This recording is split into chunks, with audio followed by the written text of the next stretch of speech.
Right.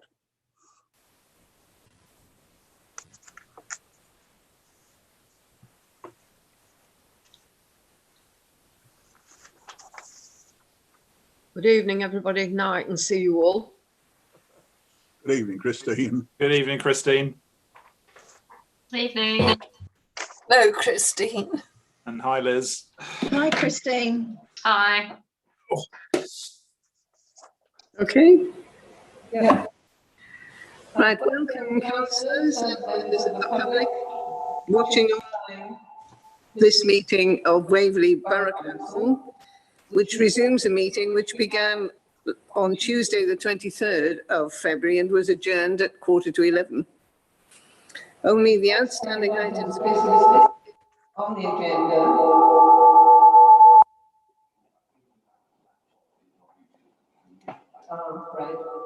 will be considered this evening. Just give me a moment to mute the microphone.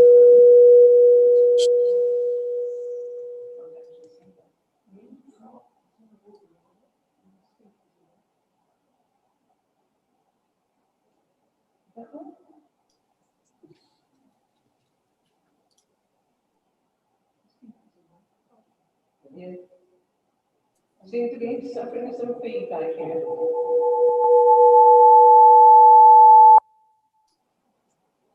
Sorry, is it just me, or is there a huge echo on that? It's not just you, it's all of us. Yeah, it's all of us. Thank you. No, it's still there. Fiona, when this happened the other day, there was another mic left on in the chamber.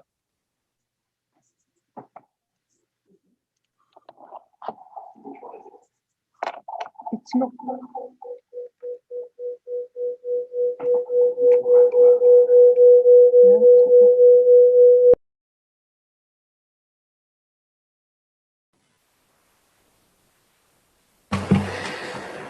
Okay, I think we've sorted it out this end. So, welcome councillors and members of the public watching online to this meeting of Waverley Council, which resumes the meeting which began on the 23rd and was adjourned at 11:15.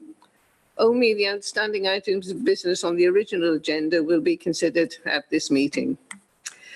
We are supported this evening by the Chief Executive, Tom Horwood, Strategic Directors Annie Wrighton and Graham Clark, the Head of Policy and Governance Robin Taylor, the Borough Solicitor Daniel Bainbridge, and the Democratic Services Manager Fiona Cameron.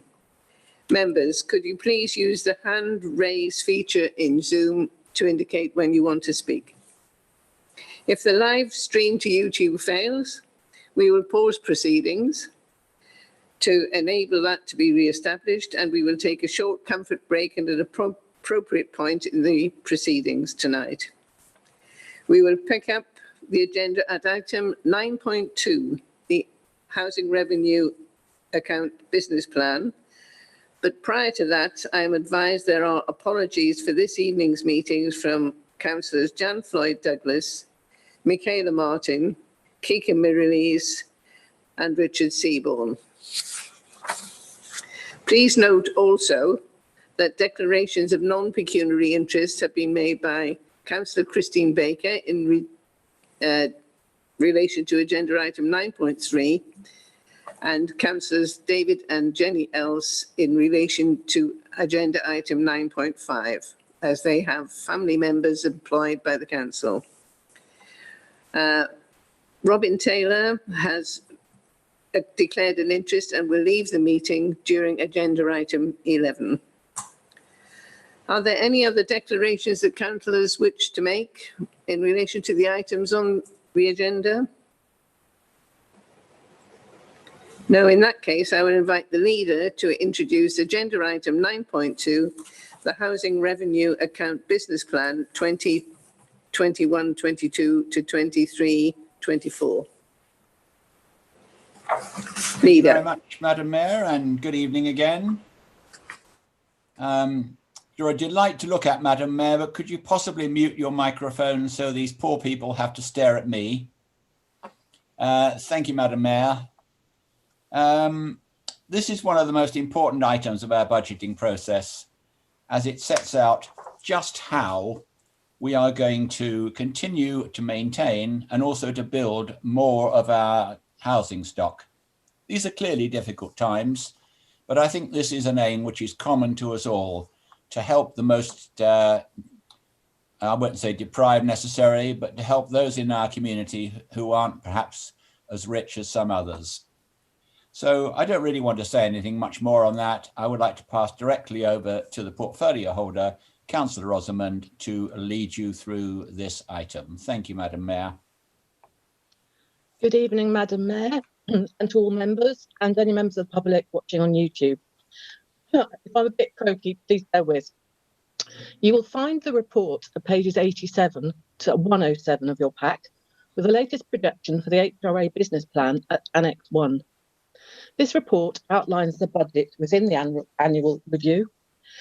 In reviewing the HRA budget, please can I remind you that the HRA has a number of drivers, including the cost of servicing the debt for the 2012 borrowing to acquire the Waverley Borough Council social housing stock. This borrowing was on the assumption that rents would rise annually with reference to the retail price index. But from 2016, the Conservative government implemented major changes to HRA finances, requiring statutory annual rent reductions of 1% year on year for 4 years. And last year was the first time we were allowed to raise them once more. It's proposed that the rent increase for 21-22 is not the maximum allowed, but is set at 1.25% in order to fund annual repairs, the core maintenance programme, and the new build and remodelling capital programme, and because of the cumulative effect on future rental streams. The HRA finances the maintenance and repairs contract for our tenants, and that too has an annual cost rise in line with CPI.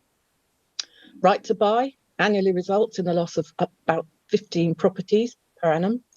We need to build more homes just to keep the status quo. 30-year business plan also includes a programme to develop new affordable homes and a programme to remodel some of the existing stock, such as we've done at Oxford Ridge. And having declared a climate emergency, we need to find ways of achieving better SAP ratings for our homes. Housing ONS have reviewed the draft HRA business plan and were mainly in agreement with the recommendations set out in this report. As members are aware, housing operations are looking to secure a long-term contractor for housing repairs, and I can advise that a short list of tenders is being prepared. We do recognise financial pressures on our residents, especially in the midst of the pandemic, hence the amount of the rise, but we too have a responsibility to ensure that services to tenants are maintained and that we can deliver homes to those at all income levels. The proposed rise in service charges in senior living accommodation broadly relates to utilities, and garage rents are in line with surrounding boroughs. I recommend this budget for approval and would like to thank the officers for their extreme hard work and support. Thank you very much. Thank you, Councillor Rosamond.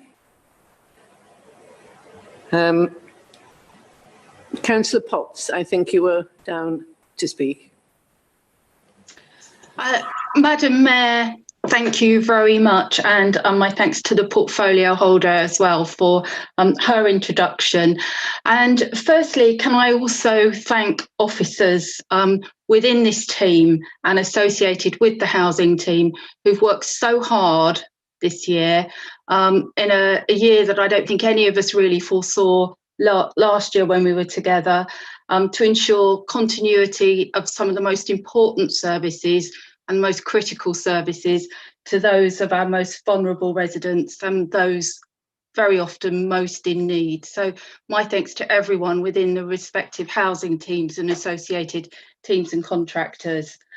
And I think as one of the few councils in the area with its own housing stock, which we are, we should be really rightly proud of our achievements.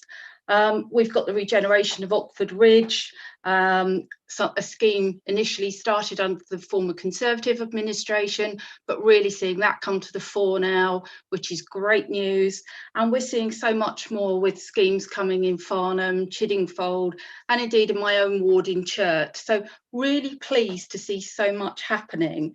But as I say, I know that it's challenging times, and we as a Conservative group recognise that it's very challenging times. having spoken at length with the chairman of the Housing Overview and Scrutiny Committee and rewatched that, I know that, again, they did an excellent job, not just scrutinising the budget, but also with the inclusion of the members of the tenants panel, really looking through the respective recommendations. And I think that whilst no one always wants to put up certain costs and charges, everyone understands there is a balance. Times are difficult and we have to find the right balance. And I think that from what we can see within this budget, given the respective financial constraints, I think that that's been achieved really well. So my thanks to all the officers involved in really working on this and pulling it together. The impact of reducing the rent increase by 0.25% on the council's ability to keep up housing and building refurbishment is completely understandable. And what we really want to do is ensure that obviously we continue to maintain, as Councillor Rosman has said, really good standard of housing for our tenants longer term. The reality is that in order to keep building and carry out retrofit works towards the energy efficient and climate reduction that we're also working to as a council, it's going to have to look, and we are going to have to look, I would say, and I'm sure that Councillor Rosman will agree, at very significant borrowing over the next few years to ensure that that can happen. But as I say, in summary, we do recognise the financial challenges that face the HRA. We understand that a real balance has had to be struck in terms of the respective increases in the HRA budget and charges that are there tonight. We hope and look forward to seeing new homes continuing and the maintenance schemes and programmes that have been so successful continuing. And I can say, without having whipped my group, that as far as I'm aware, the Conservative group on Waverley Borough Council will be supporting this budget tonight. Thank you, Madam Mayor.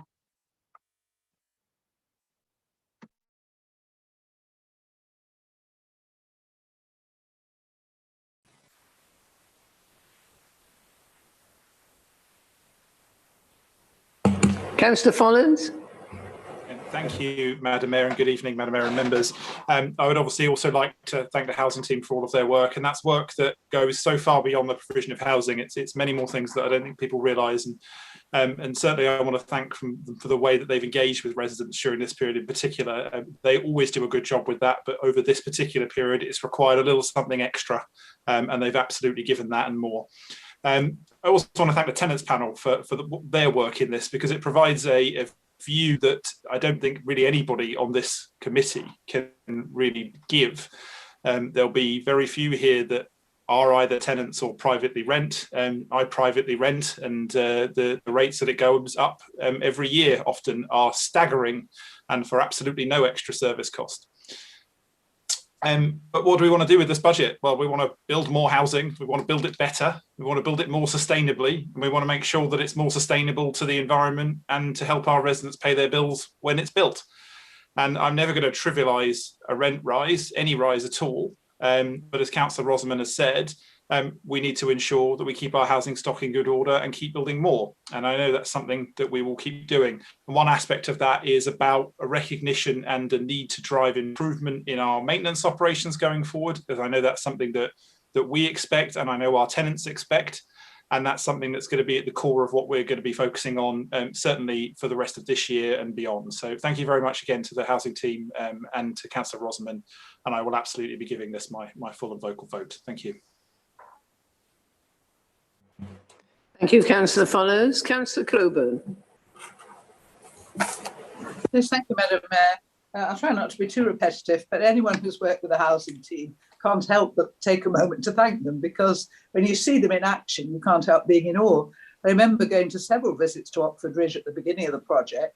One was a particularly cold night. I don't know if anybody else was there, but we ended up in the church hall with some hot coffee. And the other day, or one of the ones I remember, was baking hot, and we were sort of walking around, passing out with the heat. That's the joy of Britain. But what came out of both those visits was the gratitude of the tenants and their praise for the way the whole of that project was being handled. And when we did the Pride and Prejudice sort of task group, we did a Pride and Prejudice, a whole series of workshops. It was just a delight again, just to see the working relationship between officers and tenants. And one I must just take some time to tell you about. This gentleman came in off the street, came to talk to me. I was going to go through the questionnaire. He obviously didn't want to do the questionnaire. He had a problem. So we had a cup of coffee. He told me what the problem was. He'd lost his wife. He was rattling around in this big house. And he was, you know, a bit of a mess when he came in. And I said, I know who you want to see. And as soon as he finished his cup of coffee, off he went to speak to the officers who were sitting at the other end of the room. And he left with a smile. I saw him a few months later, and it was pre-COVID. I actually got a hug. I mean, you know, when you see this in action, you realize why we support the housing team and the budget changes and all the difficulties they have, because they do a superb job. And the schemes that have worked, the ones in Farnham are working terrifically well. I just think, you know, we should be very proud of this service. We do have difficulties like every other borough at the moment in terms of finance. And obviously we've had to put increases in. They are small. We've tried to keep them small. And I think that's to be applauded. So yes, whipped or not, I should be supporting this tonight. I didn't know we were ever whipped on anything, but there you go. I just think, you know, the team deserves 100% of our support, and it certainly has mine. Thank you very much.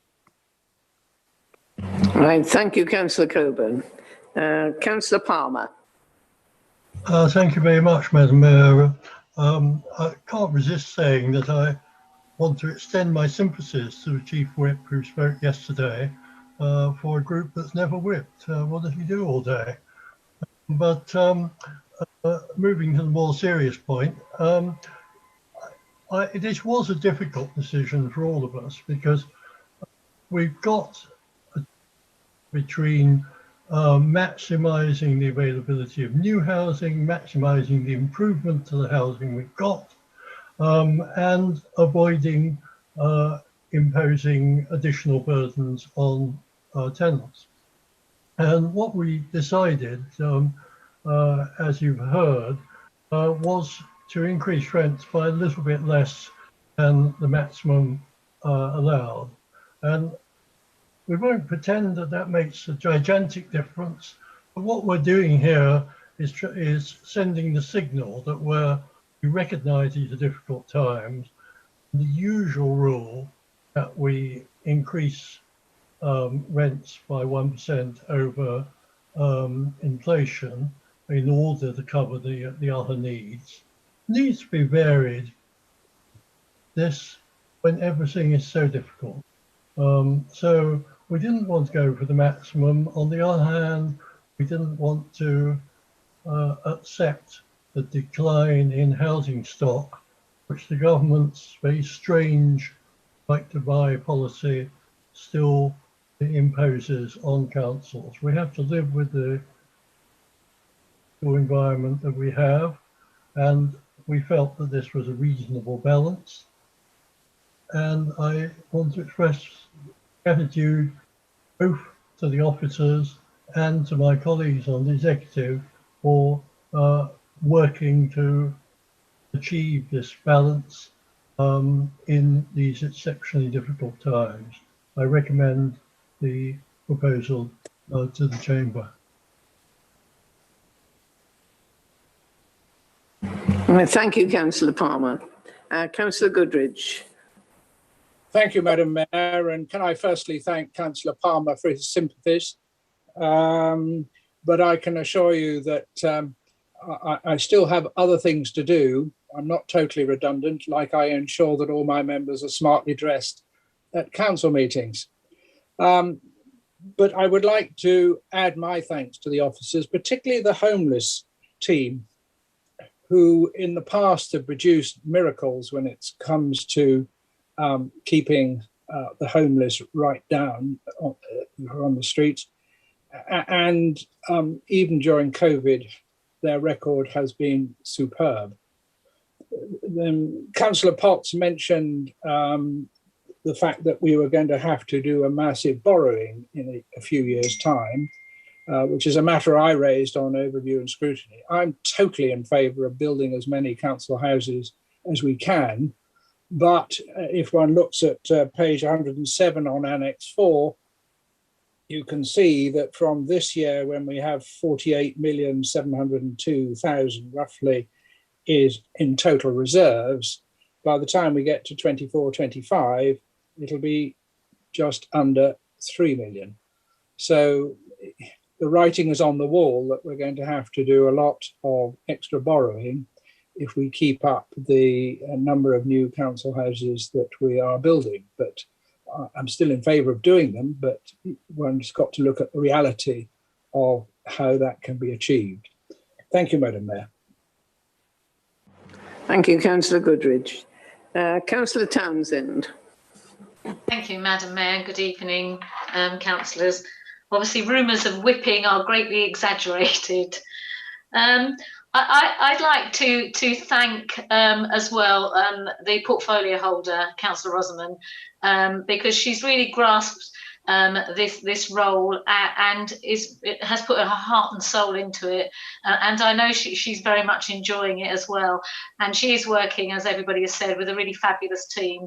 And I'm glad that Councillor Coburn mentioned the Pride or Prejudice report that we did, which is still very, very valid, and I was extremely proud to chair that particular working party, and it was an extremely useful bit of work, an extremely valuable piece of work that hopefully is informing decisions as well moving forward. As has been said, with regard to the rise, in an ideal world, we wouldn't want to increase our rents, but we don't live in an ideal world, and we're playing catch up as well from the 1% decreases of the previous 4 years. So it was a tough decision, but it was made in full cooperation and consultation with the tenants panel, who are a really active group, and I know because I have worked with them before as well when I was on the Housing ONS. We are managing to build new homes, which is really great, and as it said, 37 new homes this year on Oxford Ridge coming forward, and other homes through Section 106. Etc. So we are achieving that, and also a very ambitious core programme as well, which is really good to see, upgrading our tenants' homes. So I very much support this recommendation, and I'm very proud that we, as Councillor Potts mentioned, that we still have our housing stock, and that we are housing people at very, very affordable rents within the borough, and that I think is a great achievement for this council. And unfortunately, the right to buy is one of those schemes which really, really is long overdue for a complete overhaul. Council should be retaining more of the receipts, and also have longer period to pay out, to build rather. So I think all of us could do a bit of nudge in the direction of the right to buy scheme in government, and try and make that scheme work for our tenants rather than perhaps for the Treasury. Thank you very much. Thank you, Madam Mayor. Thank you, Councillor Townsend. Councillor Wilson. Thank you, Madam Mayor. Just very quickly, as I said when we talked about the other part of the budget, I am reluctant at this time to agree that we should put prices up. But the work that has gone into cutting this down to what we need, not what we want, we would like to be able to draw a lot more, because there's a lot we want to do. I think that the team have done wonders. I think that the portfolio holder has done wonders. And I think sometimes we have got to just bite the bullet. They have managed to keep it down to as reasonable a level as they need to do the things that have to be done. And for that, I commend them. And I will vote for this. Thank you, Madam Mayor. Thank you, Councillor Wilson. Councillor Hyman. Thank you very much, Madam Mayor. Oh, sorry, we seem to have Am I live? Yes. Seem to have a slight difficulty with the with the feed. It's been a difficult year, of course, for, not only for staff but for tenants, particularly in respect of repairs, voids. We've had trouble with keeping up with, but things are much better now. I do support this recommendation, although, like others, we don't want to any above cost of living rises in the current circumstances, really. But I think most members know that we've got this council housing because I spent quite a lot of time and a lot of effort back in 2005 fighting the then Lib Dem administration, and it was a Conservative support as well, who were trying to stop transfer for financial benefit of the general fund.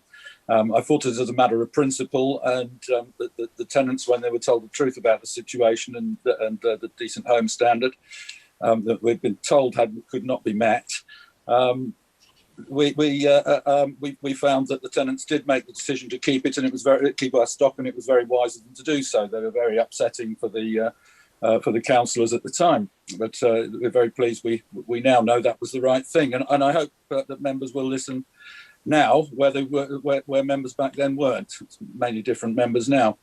They weren't willing to listen. We did lose the subsequent battle when the government wanted to dump £180 million worth of debt onto us. They did that, very heavy debt, and we'd already paid off our housing debt in Waverley. So entirely unfair system, but we are saddled with that. Lost that battle at the time. But certainly would not want any further massive debt dumping upon Waverley tenants' shoulders. And I think most tenants would rather pay a little more now in rent than suffer the risk of far more borrowing in the future. So as far as I'm concerned, I would urge the council and the leadership that rather than future borrowing, look at every other option in terms of cost savings that can be made. There is one particular issue that I would like to touch on, which is went through council, it went through the Ewart Bequest council meeting acting as trustees. Recently, I'd emailed in advance with the issues. This is an issue of £1 million worth of Ewart Bequest funds, which in his will, Joseph Ewart had left for the purposes of providing cheap accommodation for elderly local residents, and in the form of cottage bungalows. And that has been changed in not the best manner, I must say, as I had explained, in order that it was that we can pursue larger houses and at higher standards and far higher rent rates, which is not what was the aim of the bequest. So I would ask that if we can, the council please allow the bequest to do what it's intended, and instead, if we are going to, in the Greenfield Road project, provide other than what was intended by the Ewart bequest, please fund that with our own housing revenue account money. It's very simple. It's a principled thing to do, and it wouldn't be principled to do otherwise. So I ask that particularly. On a more pleasant note, I do think that most tenants do fully appreciate that they're extremely lucky with what they've got. There are pros and cons of council housing, and certainly in the right to buy system, as other members have touched upon. There shouldn't be a backslapping exercise here. There is much more that can be done, and it is no time for complacency, but I do thank the officers for the hard work they've put in to keep the rent rise down. And as I say, I do urge... Could you wind up? Thank you. I am doing so, thank you. Thank you. I do support the recommendations that we have in front of us. Thank you.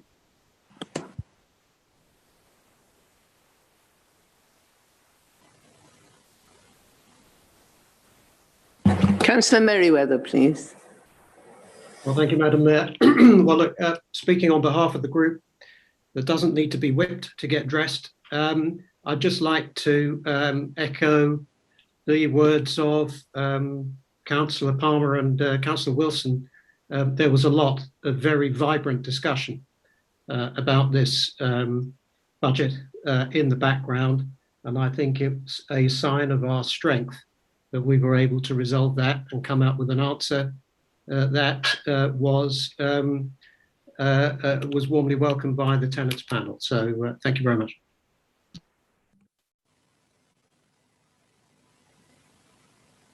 Councillor Williams. Thank you, Madam Mayor. I would like to reiterate the thanks have been expressed by so many councillors to our wonderful housing team, our excellent portfolio holder, Councillor Osman, and my executive colleagues who've engaged in a very serious and thoughtful debate around the difficult dilemmas we face, and also our tenants panel, who I think have shown such understanding and thoughtfulness, and realise the difficult position, the genuinely difficult position, which we find ourselves in as a council. And it is a difficult balancing act because of the bizarre position that results from the restrictions and regulations arising from the right to buy scheme, that right to buy scheme that has played its part in the terrible housing crisis we now have in this country. And so as a result of the sort of dilemmas, effectively we do have to balance the impact of council house rent increases, which impact most heavily on the least well off, some of the least well off in our community, with the desperate need to be able to maintain our housing stock, to build homes, provide genuinely affordable and social housing and sustainable housing in the light of our climate emergency. And I guess I would like to say in conclusion that given the widespread consensus in this chamber around this issue, I think we can be proud that we are not raising council house rents by the maximum allowable amount, that we are maintaining this difficult balance going forward. And I thank all speakers in this debate, notwithstanding some of the political jibes that have been made, for actually giving this issue serious consideration and engaging what has been a very positive process in a difficult circumstance. Thank you. Thank you, Councillor Williams. Councillor Mulliner. Thank you, Madam Mayor. I wasn't going to speak, but a couple of comments were made which I felt should be referred to. If you keep your eye on the way the financial wind is going, I think there's a growing expectation that inflation is going to become a major part of economic life again. It's quite extraordinary if I think back to my own career that in my first job in banking, I was assured by my senior colleague we'd never see single figure interest rates again in our lifetime. In fact, of course, we've had 30 years of very low interest rates, and inflation has been very subdued because of the huge deflationary forces at work. And I mention this simply because keeping housing well maintained is very important. Building it's even more important. And it's a great mistake, I'm afraid, to underestimate the forward leading nature of inflation. It affects costs usually before you can increase income. So when I fully understand the humanitarian wish not to raise rents for council tenants any more than you have to, I would just utter a short word of warning that the way things are likely to go over the next few years, we're going to need to be getting as much income as we can into the housing account to be able to do all the things that we both want to do and have to do.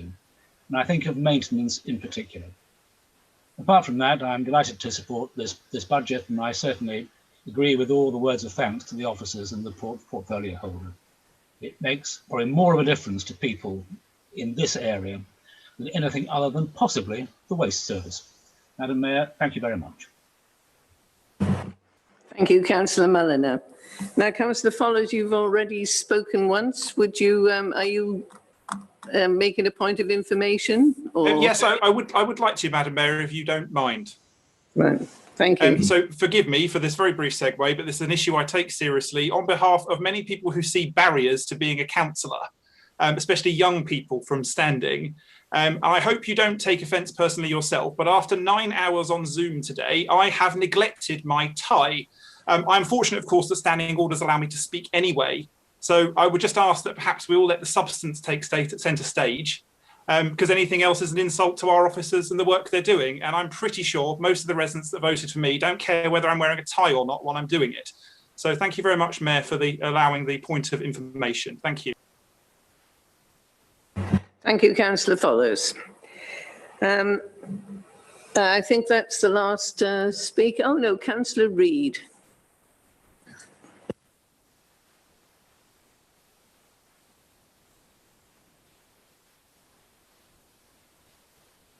Okay.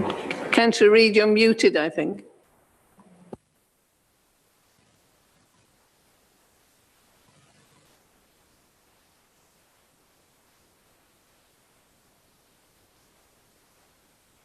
No.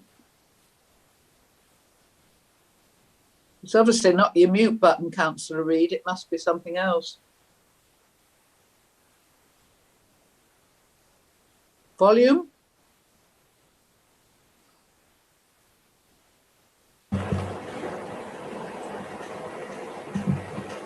Right, Councillor, shall we leave it at that point? Councillor Reid, are you able to join us?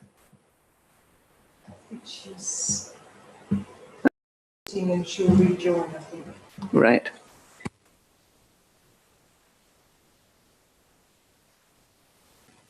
In that case, could I ask the leader to move the recommendations, please? Thank you, Madam Mayor. An amazing degree of agreement and uniformity on this topic, which I think is really heartening for us and for those that we are trying to serve. So really, I have very little to say. The summing up is for picking up disagreement and points which have been left hanging. I am very happy, Madam Mayor, if you would put the recommendation to the council, and I would certainly ask that we take all 8 clauses as one item, if that is your wish. Thank you very much. Thank you, Leader. Councillor Hyman, do you have a point of order? What a good guess. Thank you, Madam Mayor.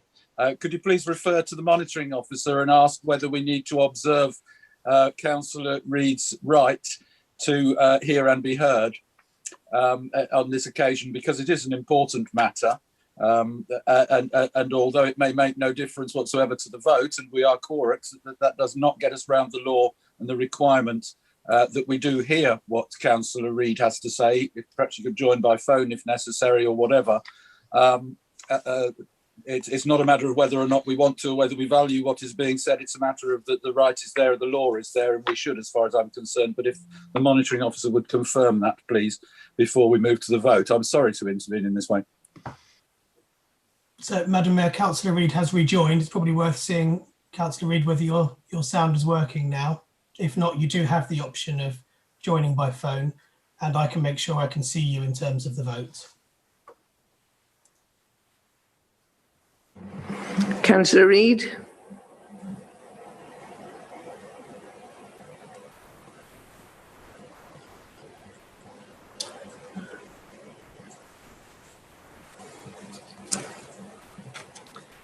No.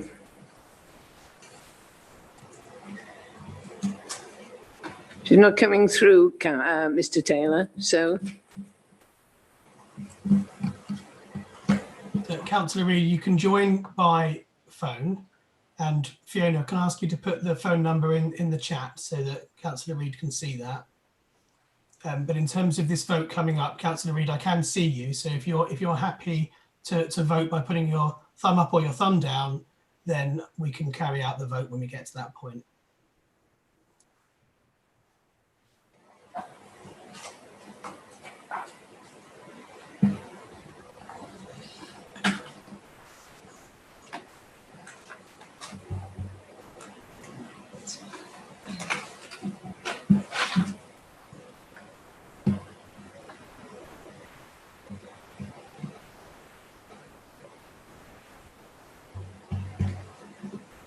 No, I've just got to get the phone number.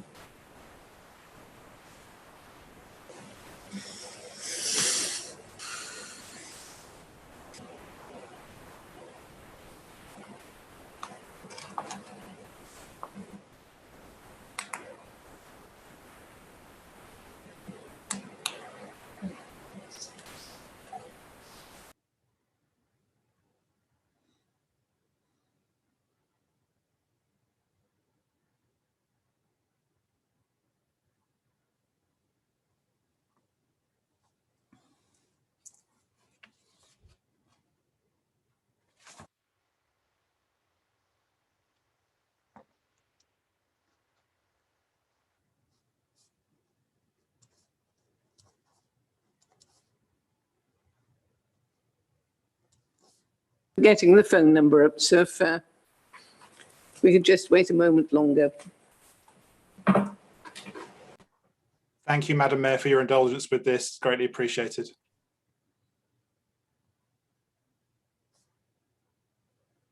With the phone numbers on, let me just put them in the chat.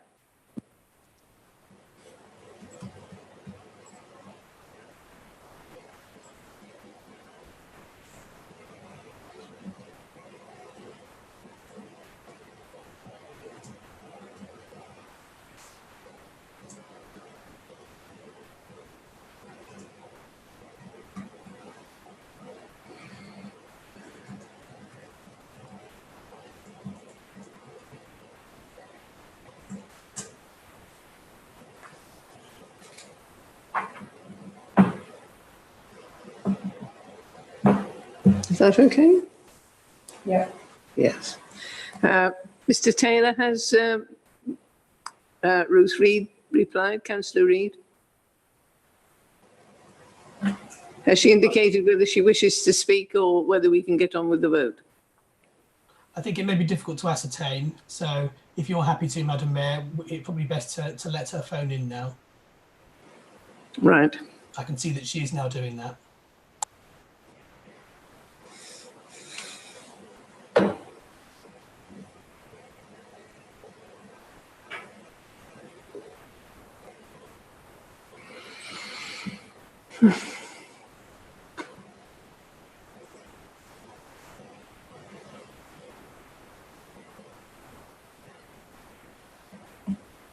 Madam Mayor. Yes. Just to break the monotony and give us something to chat about. I too hate wearing ties, but I, as you know, have a collection that I like to wear to entertain the public. In deference to our electronic speaking tonight, my tie is muted. Thank you, Leader. I think.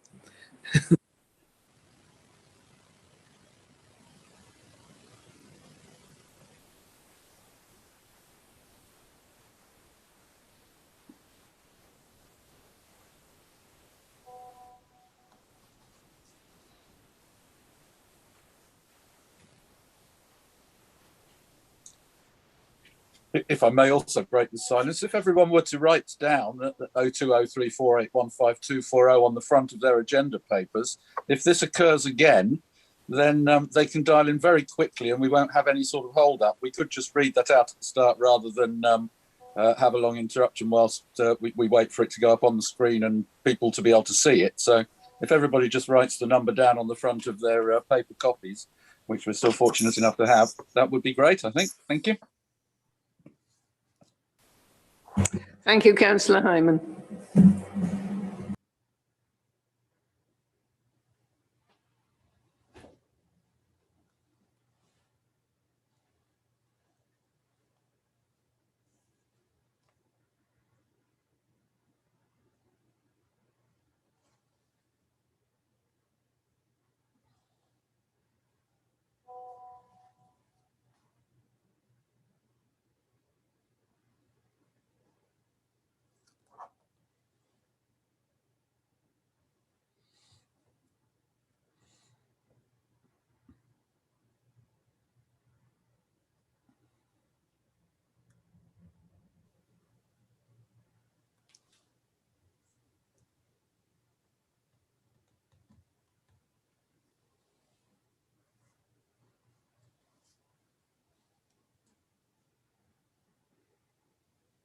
To call in.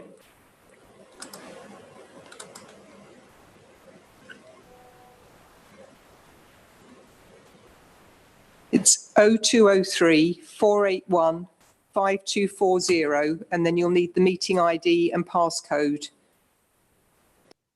to try and get in.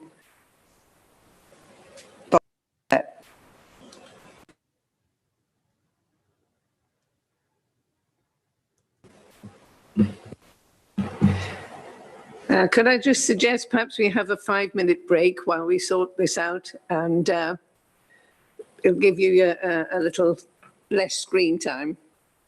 Thank you. Thank you, Madam Mayor.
Councillor Reid, can you test your audio? Is that better? Can you hear me now? Yes, we can hear you now. Excellent, thank you. Excellent, thank you.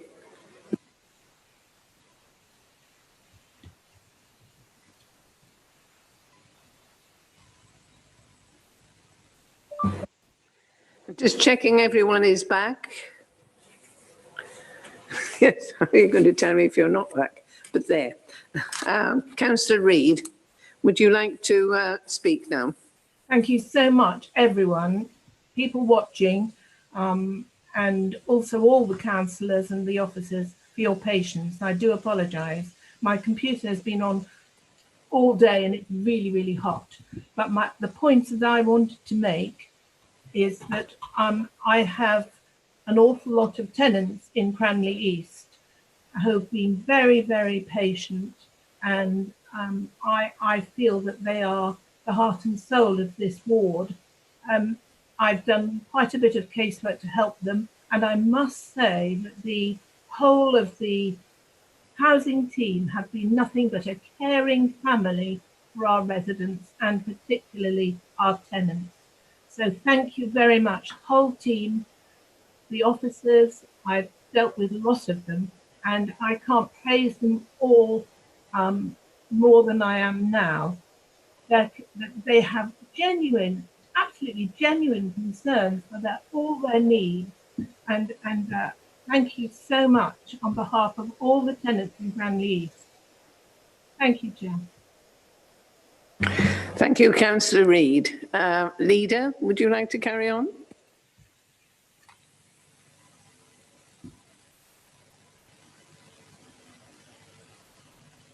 We've just got as far as the recommendations, have we not?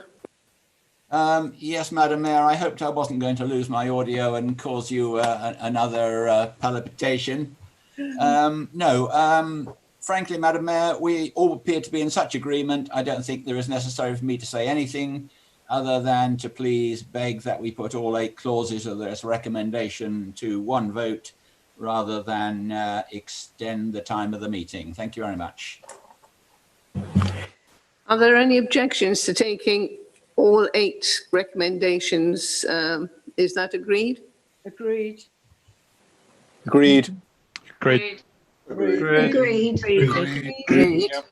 Are we agreeing to take them all together or agreeing to the recommendations all together? Because I'd prefer the latter You're at the same time, actually. All together? No, Them all together. we're agreeing to taking them as one. Do you intend to go through each of us in a recorded vote? Because I understand that's only necessary for the budget proposal. I understand, Jerry. Thank you. Right. Mr. Taylor, would you like to take the roll call? Oh, no. Thank We you, Madam have to, Mayor. I'm afraid. It's a budget thing. Thank you, Madam Mayor. Councillors, when I call your name, please confirm whether you wish to vote for, vote against, God. or to abstain. Councillor Brian Adams. For. Christine Baker. For. David Beeman. For. Roger Blishen. For. Peter Clark. For. Carol Coburn. For. Richard Cole. For. Steve Cotter. For. Martin Darcy. For. Jerome Davidson. For. Kevin Deanis. For. Simon Deere. For. Sally Dixon. For. Brian Edmonds. For 30 minutes ago. Thank you. Patricia Ellis. For. David Else. For. Goodness Jenny sake. Else. For. Paul Follows. For. Mary Forojewski. For. Maxine Gale. For. Michael Goodridge. For. John Gray. Delighted to vote for. Joan Hegan. For. Val Henry. For. George Hess. I'm with Brian 30 minutes ago. I'm for. Chris Howard. For. Daniel Hunt. For. Jerry Hyman. For. Peter Isherwood. For. Anna James. For. Jackie Keane. For. Robert Knowles. For. Andy MacLeod. For. Penny Marriott. For. Peter Marriott. For. Peter Martin. For. Mark Merriweather. For. Stephen Mulliner. For. John Neal. For. Peter Nicholson. For. Nick Palmer. For. Julia Potts. For. Ruth Reed. For. Paul Rivers. For. Penny Rivers.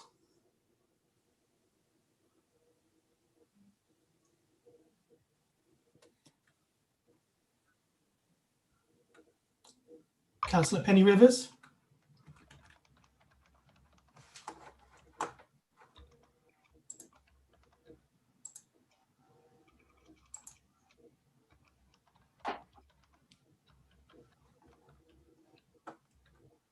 For. Thank you. John Rabini. For. Anne-Marie Rosamond. For. Thank you. Trevor Sadler. Absolutely for.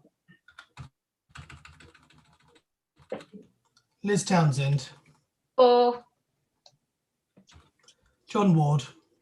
For. Michaela Wicks. For. Steve Williams. For. George Wilson. For. Thank you. Madam Mayor, that's 53 votes for, and that was unanimous. Thank you, Mr. Taylor. I think you say the recommendations are carried. I'm sorry that it's taken so long, but there is a legal requirement for the HRA budget to be recorded, which isn't true for the others, of course. Right, shall we now move on to the 9.3, the annual pay policy statement. Leader. Thank you, Madam Mayor. This is a legal requirement for Council to review this annually, and so it's been brought forward today. Often there are only minor changes from year to year, and these include such minor amendments as actually changing the date. All the differences between this year and last year are tracked in red on pages 113 to 116 of your documents pack. But unfortunately, between publishing this document after the executive had considered it on the 9th of February, the government made further changes to the regulations by removing the legal restriction to exit payments on Friday the 12th of February this year. Clearly, we need to incorporate these, and I therefore have to propose an amendment to the wording, which is on page 119 of the clean copy, to remove the 11 lines of the second paragraph headed redundancy, commencing with the words, the restriction to public sector exit payments. I believe I have a seconder, and since this is not a substantive motion, but one required by government legislation, I would be happy if you are content, Madam Mayor, for this amendment to be approved by acclamation. I'm pleased to second, Madam Mayor. Thank you, Councillor Ward and Councillor Follows. Does anybody wish to object? Otherwise, could you unmute your microphones and indicate agreement to the amendment? Agreed. Agreed.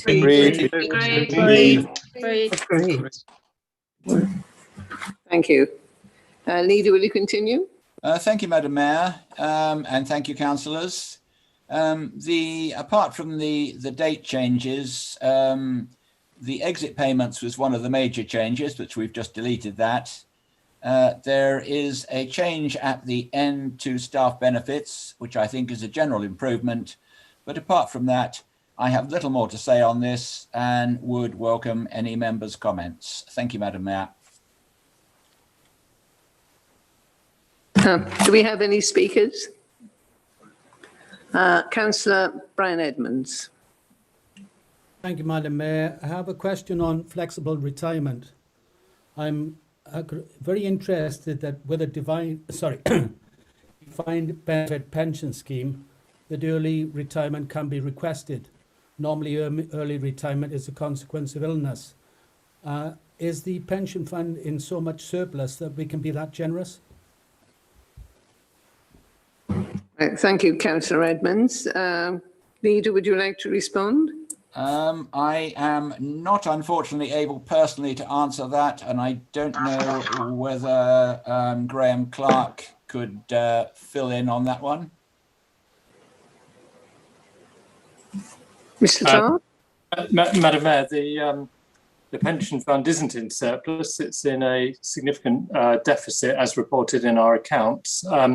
I'd need to look specifically at that question because the local government pension scheme is a statutory scheme. It applies to all local authorities and other bodies up and down the country. And it does offer some flexibility around flexible retirement, which is what Councillor Edmonds referred to. If that is an option within the statutory pension scheme, then we have to offer it to members. But to answer the specific point about whether the pension fund is in surplus, no, it isn't. Thank you, Madam Mayor. Thank you, Mr. Clark. Are there any other speakers?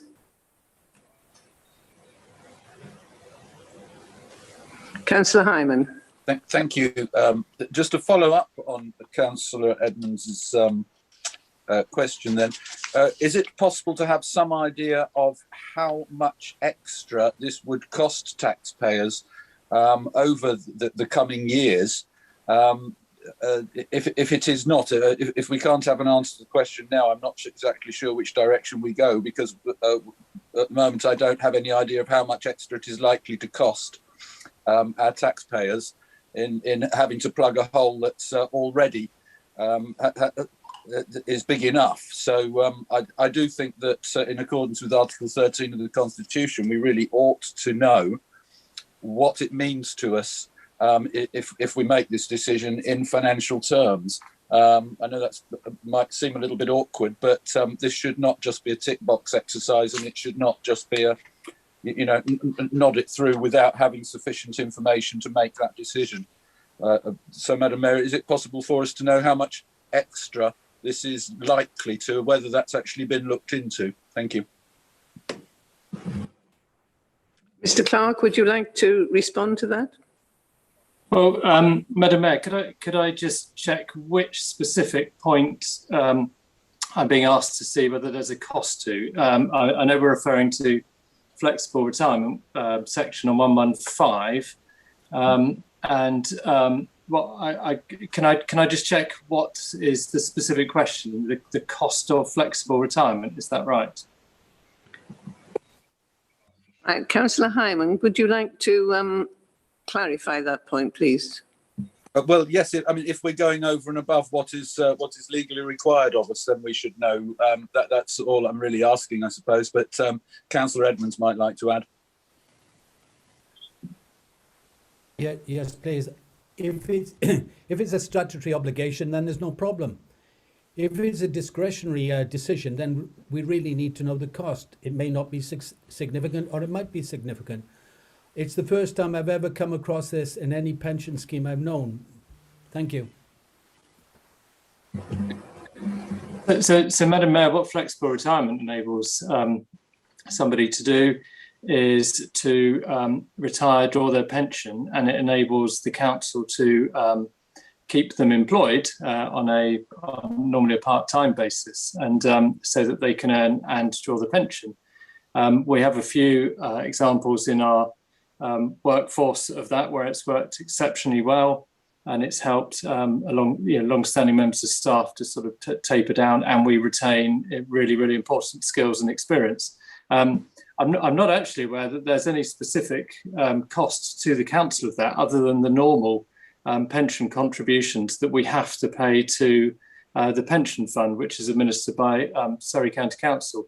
So there's no discretion around that. If somebody's in the pension scheme, then they will contribute the way the council has to contribute, all as per the statutory requirements.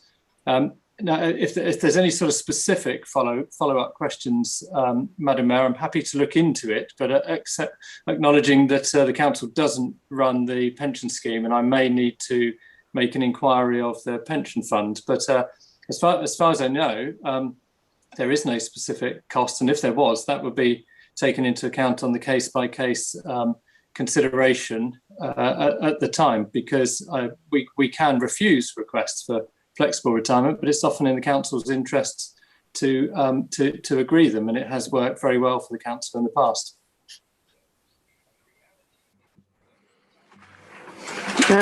Could you just hold on a moment while I consult?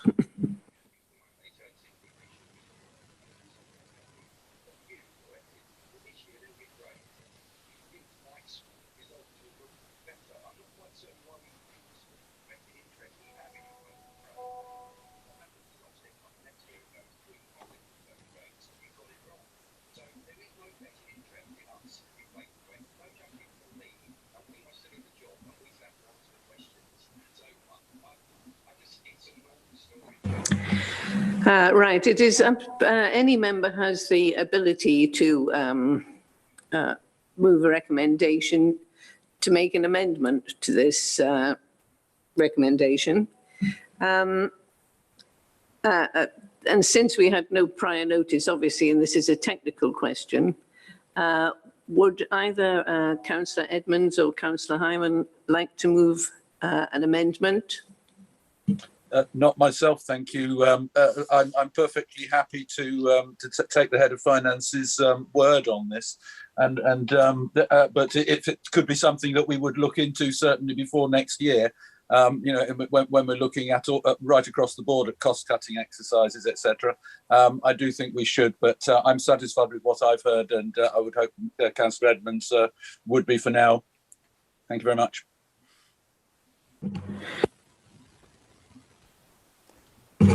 Councillor Edmonds. Madam Mayor, sorry, I have no wish to move an amendment. I just really needed clarification and understanding of the significance, because it's something as I say, I've never come across before. Thank you, Councillor Edmonds. Councillor Knowles. Thank you, Madam Mayor. I was merely going to come in, and I think Mr. Clark has said much that I was going to say, but as I administered this scheme in Surrey Police for some years, I can confirm this is a national scheme. It's not our scheme. Surrey Police is even a part of the Surrey County Council scheme. Lots of things people are.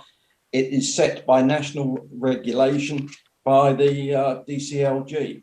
So there is very little room for manoeuvre, and Mr. Clark has clearly covered those points. But this is a national scheme. It isn't a Waverley scheme even. It's not even really a Surrey scheme, although they do run this area scheme. It is a national scheme. Thank you for the clarification, Ms. Knowles, Councillor Knowles. Leader, would you like to sum up? Thank you, Madam Mayor. This is my third attempt. I hope I get it right this time. I would just like to say, there is absolutely no way I would like to discourage councillors from exercising their democratic rights to question and to make their points. But it certainly would be a great help if it's a technical point that is unlikely to be answerable at the meeting. If councillors really want an answer, some advance notice to the officers, would actually be a great help to them and a great benefit to the rest of us. That said, Madam Mayor, I would be delighted if we could move to the recommendation, and I certainly would not be calling for a recorded vote. Thank you, Leader. Can I put the recommendation then that the annual pay policy statement 2021 to 2022 as amended is approved?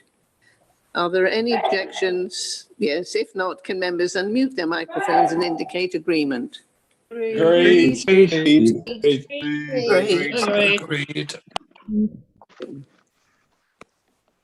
And that is carried.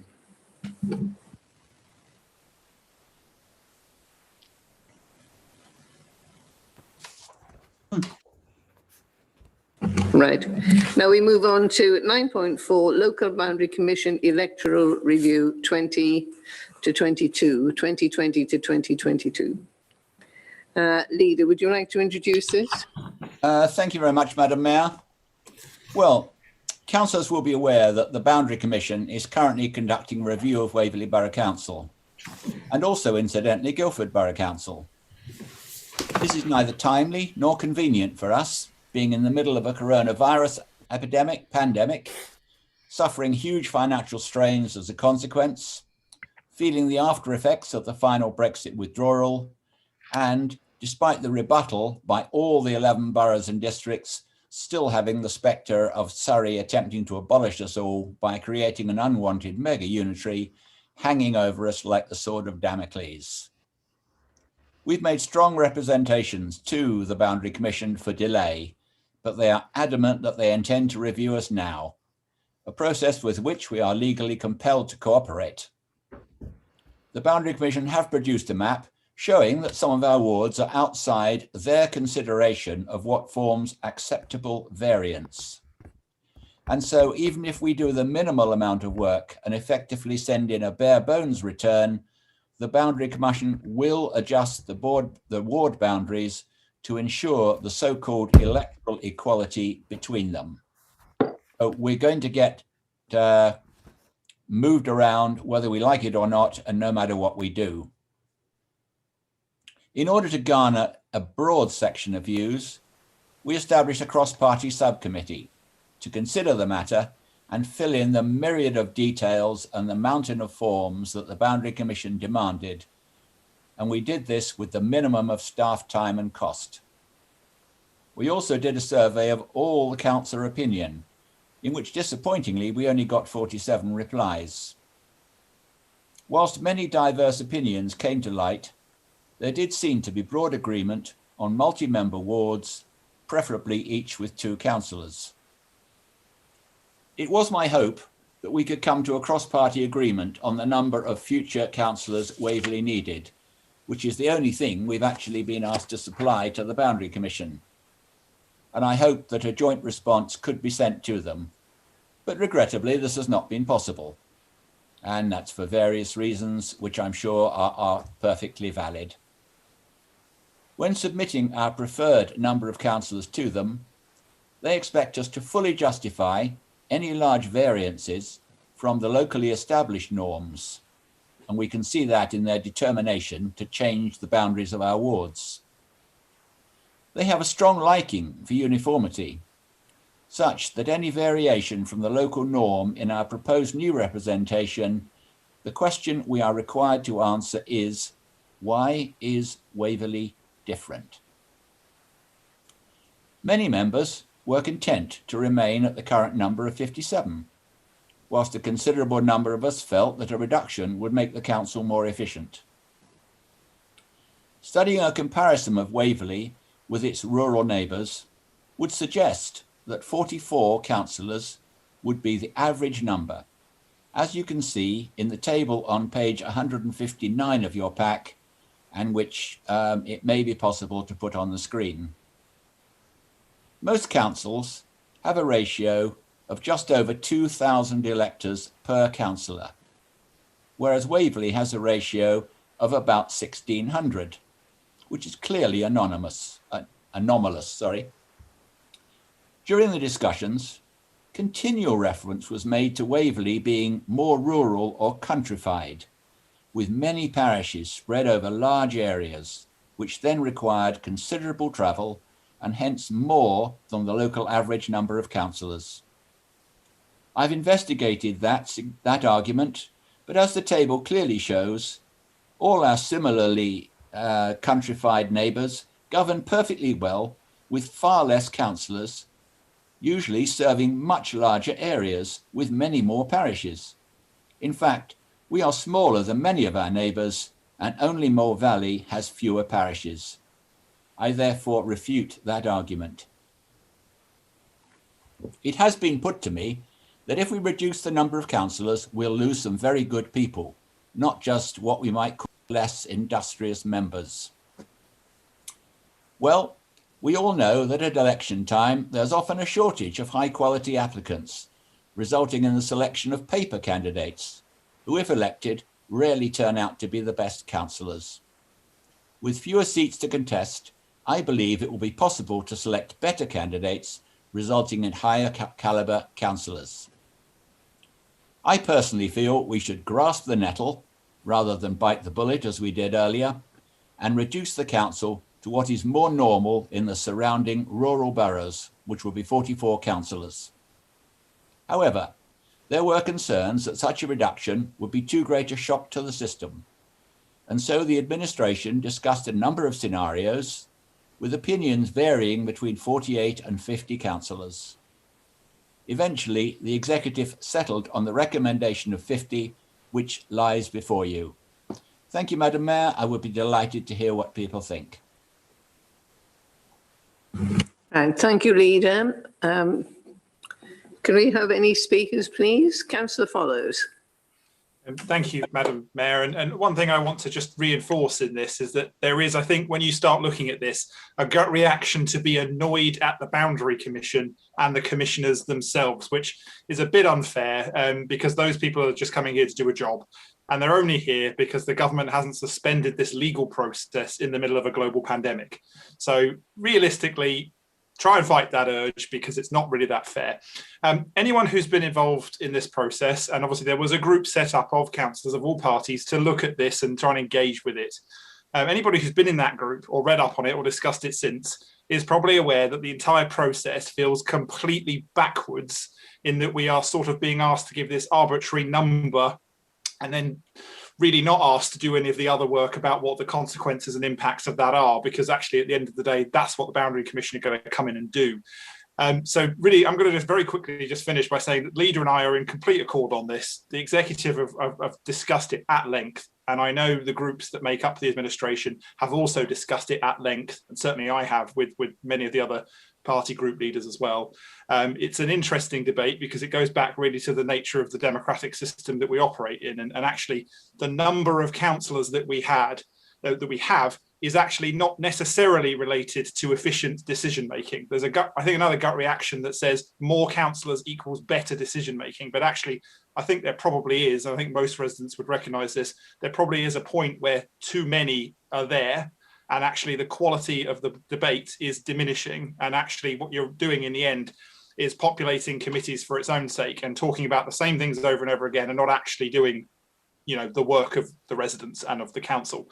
So from my point of view, looking at the other boroughs around us, looking at what the sort of statistical average is and thinking about what type of borough we are, and we are more rural than some, but not so substantially so that we're complete outlier in reality by statistics. I think this is a reasonable reduction that will allow us to be a more efficient council, and it will make us think about how many committees that we have and why we have them and what those committees do. And I think that's absolutely the right and proper business of a council that should always be trying to improve its decision making, regardless of whether there's a Boundary Commission here or not. So I completely support this recommendation, and thank you, Madam Mayor. Thank you, Councillor Follows. I have Councillor Williams. Thank you, Madam Mayor. I would reiterate the comments made by the Leader and Deputy Leader that this process is neither helpful nor timely. But I have no doubt that the Boundary Commissioners will do their job that they've been us to do, however bizarre that might be, meticulously, sensitively, and professionally. And I have no qualms about that. The Green Party group, through my colleague Martin Darcy, has expressed its views on the working group and on the executive, and we are supportive of the recommendation for us today in the context of the process, which, as the leader said, has been foisted upon us. However, I think it's probably appropriate at this point to remind ourselves of what is meant to be the core of this process. It is about securing efficient and effective councils, yes. It's also about democracy and accountability and fairness. That is why the outcome of the Boundary Commission recommendations, we know for sure, will be the removal of disparities that exist in the number of electors per electoral division. But there is an elephant in the room that is sadly outside the scope of the Boundary Commission's terms of reference, and that is the inherent unfairness of the system that elects our councillors in the first place. We remain one of the few countries in the world where the bulk of the elections for district and borough councils, county councils, parish and town councils, and most importantly for Parliament itself, are based on an archaic first past the post voting system. And to restore faith in democracy, we desperately need a system of fair votes, a system of proportional representation, where the proportion of seats held by the various political parties on councils and in Parliament is the same as the proportion of the people who voted for these parties. Now, Conservatives will no doubt protest and make all sorts of contorted arguments about good constituency MPs and strong government, arguments that do not, in the final analysis, hold up to scrutiny. But if you have a party that secured an 80-seat majority in Parliament on a minority of the vote, 44% of the vote, I guess you might say that, mightn't you? In the last election, Conservatives, on average, needed 38,000 votes to elect each MP. For my party, the Green Party, it took 800,000 votes to elect a single MP. My only reassurance is that the Green Party MP, Caroline Lucas, punches well above her weight. And yet this issue of fair votes is not on the agenda. So I won't dwell on this point any longer, but I do want to draw attention of colleagues to the elephant in the room. Thank you, Madam Mayor. Thank you, Councillor Williams. Councillor Cossa. Thank you very much, Madam Mayor. And I'm grateful to have a chance to follow Councillor Williams because, frankly, I'm not going to talk about any elephants in the room. I'm going to try and direct myself to what we have to debate here, frankly. I have no problems with our voting system. As Councillor Follow said, actually, you know, let's not blame the officers. Let's not blame the voting system. The fact of the matter is we have a system for trying to provide some equality of numbers of electors for each of our areas. And I don't like the system either, actually. I don't like the timing, but it is what it is. So I'm going to try and address my remarks to what we have to do in those circumstances. And I have read the whole report quite carefully. I've looked at the views of my fellow councillors, and I note that the majority of councillors seem to be in favour, at least those who responded to the survey, of wanting to stay where we are. And I do actually understand some of those arguments, and I'm not as dismissive as Councillor Williams and others potentially about some of the serious and genuine issues about the problems in rural areas. That said, I find myself politically in quite an uncomfortable position tonight because my own personal view, and again, we don't whip on these issues, we speak as we think we should. I believe that there's actually a very strong case for reducing quite significantly the number of councillors on this council. I've had the privilege to serve on all three tiers of local government for my ward. When I was the county councillor for North Godalming, there was just me. The equivalent was 7 Waverley councillors, and for what it's worth, 14 town councillors. I know everything about the workloads of being a county councillor, and they are quite significant and they're quite high. You do not need 7 Waverley councillors to cover the areas that we have to cover in Waverley, and you certainly don't need 14 town councillors to do it either. So I would have been supportive, actually, of a motion coming forward that had done some serious analysis around that and made a proposal along those lines. Instead, what we've actually got is a fudged proposal for 50, which I can't possibly support. I'm not going to vote for putting something in to the local government commission, boundary commission, which makes no sense at all. For 50, it's like a strange and odd sort of compromise. Let's do what the majority of us really believe in. That's the way we ought to move forward. So I won't be voting for the proposal because I can't support 50, but I'm very sympathetic to a proposal for significantly reducing the number of councillors. Thank you, Madam Mayor. Thank you, Councillor Cossa. Councillor Nicholson. Thank you, Madam Mayor. Well, first I'd like to say I very much agree with Councillor Williams' views on electoral reform. I think we can discuss this later on, but I think it ought to be discussed.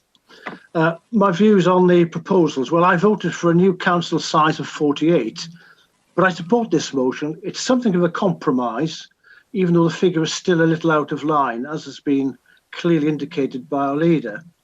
Now, over the years, we've seen some committee size inflation. For example, audit has gone from 5 to 8, licensing from 8 to 12, although there is a legal minimum size of 10, and surprisingly, main planning from 17 to 23. So a small decrease in committee size would result in no extra committee work for councillors. Now, in this difficult times, we exhort staff to make savings, and the current proposals would result in councillor savings of £40,000 per year, including travelling costs. There'll also be democratic services savings as well, which are well worthwhile. And if committee size are decreased, we still have a robust substitute system which will allow full turnout. The substitute system works very well. It allows full turnout, allows the substitutes to have full information, and they can also attend informal sessions, for example, as we've had at ONS, which have been very valuable. So finally, the background paper is a full and well presented document. It's a first-class document, even if the figure's a little high. And I think we'll just see what happens. Thank you very much.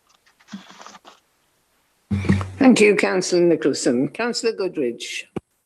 Thank you, Madam Mayor. I was very pleased to be part of the cross-party working group. And the first 2 of our 3 meetings, we were pretty uncontroversial. We were getting all the wording and statistics completed, and most of the narrative was agreed between all of us, except we wanted to wait until the survey had been done so that we could sort out the important parts of the document concerning community leadership and casework section.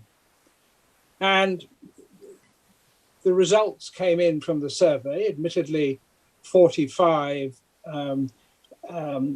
47 in total, and 45 only answered part of it. And you can see on page 148 that 29 of the 45 thought the current numbers were about right for casework and for representation of our population. 2 thought the council was too small, and 14 thought it was too large. So staying the same or being larger was supported by just over 30%, over 60%. I was therefore slightly surprised when the leader and deputy leader were seeking a fairly substantial reduction down to 44 or 48 as it came out in the end. And I couldn't really support that view. Waverley is unique, and this has been acknowledged by the Boundary Commission ever since 73. In 73, 74, it came out at 62 to ensure proper representation of the 4 authorities and the populations of the 4 authorities that were put together in 74. That was then subsequently reduced to 57. And subsequent forays with the Boundary Commission, and the most recent was 2013, felt that to tinker with reducing the numbers was really pointless, and that we had made out a case to stay the same. And therefore, with the results of the survey, I think it supports the view that the council should remain the same, so that proper representation can be held particularly by the villages. And Waverley is unique in that it has 4 large community centres, 3 towns and Cranley would say the largest village, plus 17 other villages. And these villages are largely around the perimeter, so there's very little that can be on a practical basis done to ensure the villages can be represented otherwise than they are now. So I feel that the figure that is being put forward is totally arbitrary. I personally feel that one member wards are not necessarily a bad thing. I just happen to be one of those. And if you put one councillor to run two villages, or 2 councillors to run, for example, if you put Shamley Green with Wannish and Blackheath with 2 councillors, the practical result will be that those 2 will share the geography and do half each. So I feel that it is totally arbitrary, the figure. I personally think we should just stay the same, and will therefore not be voting for this matter. Thank you. Thank you. Thank you, Councillor Goodridge. Councillor Potts. Madam Mayor, thank you. I think for once, certainly with his introduction, Councillor Ward's probably taken all my words, so I won't repeat those again. I know he and I have had some telephone conversations where we were actually in agreement on the first part, certainly. The majority of my group, and we've discussed this at very great length during a number of meetings, are of the opinion that we should stay as we are at 57. I think the survey was very telling. 29 feeling we were about right, only 14 felt we were too large, and indeed 2 of the respondents feeling that we were too small. We as a Conservative group therefore will be putting in a separate submission with the supporting work in the next week or so. And as I say, that those are some of the reasons why we do feel that going down at this time would impact on our democracy and could potentially really impact local representation. And we shouldn't forget that we've had a number of reviews, the last one being in 2013, which hasn't been referred to, when the Boundary Commission actually did come and see us, myself and Councillor Knowles and the executive at the time, and having reviewed the situation at Waverley, actually felt that they weren't able to recommend a significant reduction in numbers without impacting the democratic process. And clearly that is really, really important. I think everyone cross-party would agree that. So we will be putting out our own submission. You will probably see members of the Conservative group voting as they feel appropriate this evening, but that is the situation as is from the Conservative group. We will also be recommending that if adjustments are to be made towards, and that does seem highly likely, that we should be looking as far as possible from a workload and in terms of business and continuity and fairness of work, that we should be looking at 2-member wards as far as possible, which would see Hazelmere going to 2-member wards and a far more even split, as should Cranley, and also seeing some of the single-member wards in all likelihood coming up to 2-member wards. That's all I have to say, and I will leave a number of my group who've got an awful lot more to say to what I'm sure will be a lively debate. Thank you, Madam Mayor. Thank you, Councillor Potts. Councillor Coburn. Yes, thank you, Madam Mayor. I'll try to stick to the point. When I go off-piste, I get accusatory emails, but I notice we don't sort of seem to send them the other way. I will stick very much to the point here, and I will not be supporting this for the same reason I didn't support the motions on Tuesday. I don't know why I'm supposed to be supporting it. We haven't got any evidence to base any decision on. You know, it's very much an arbitrary figure.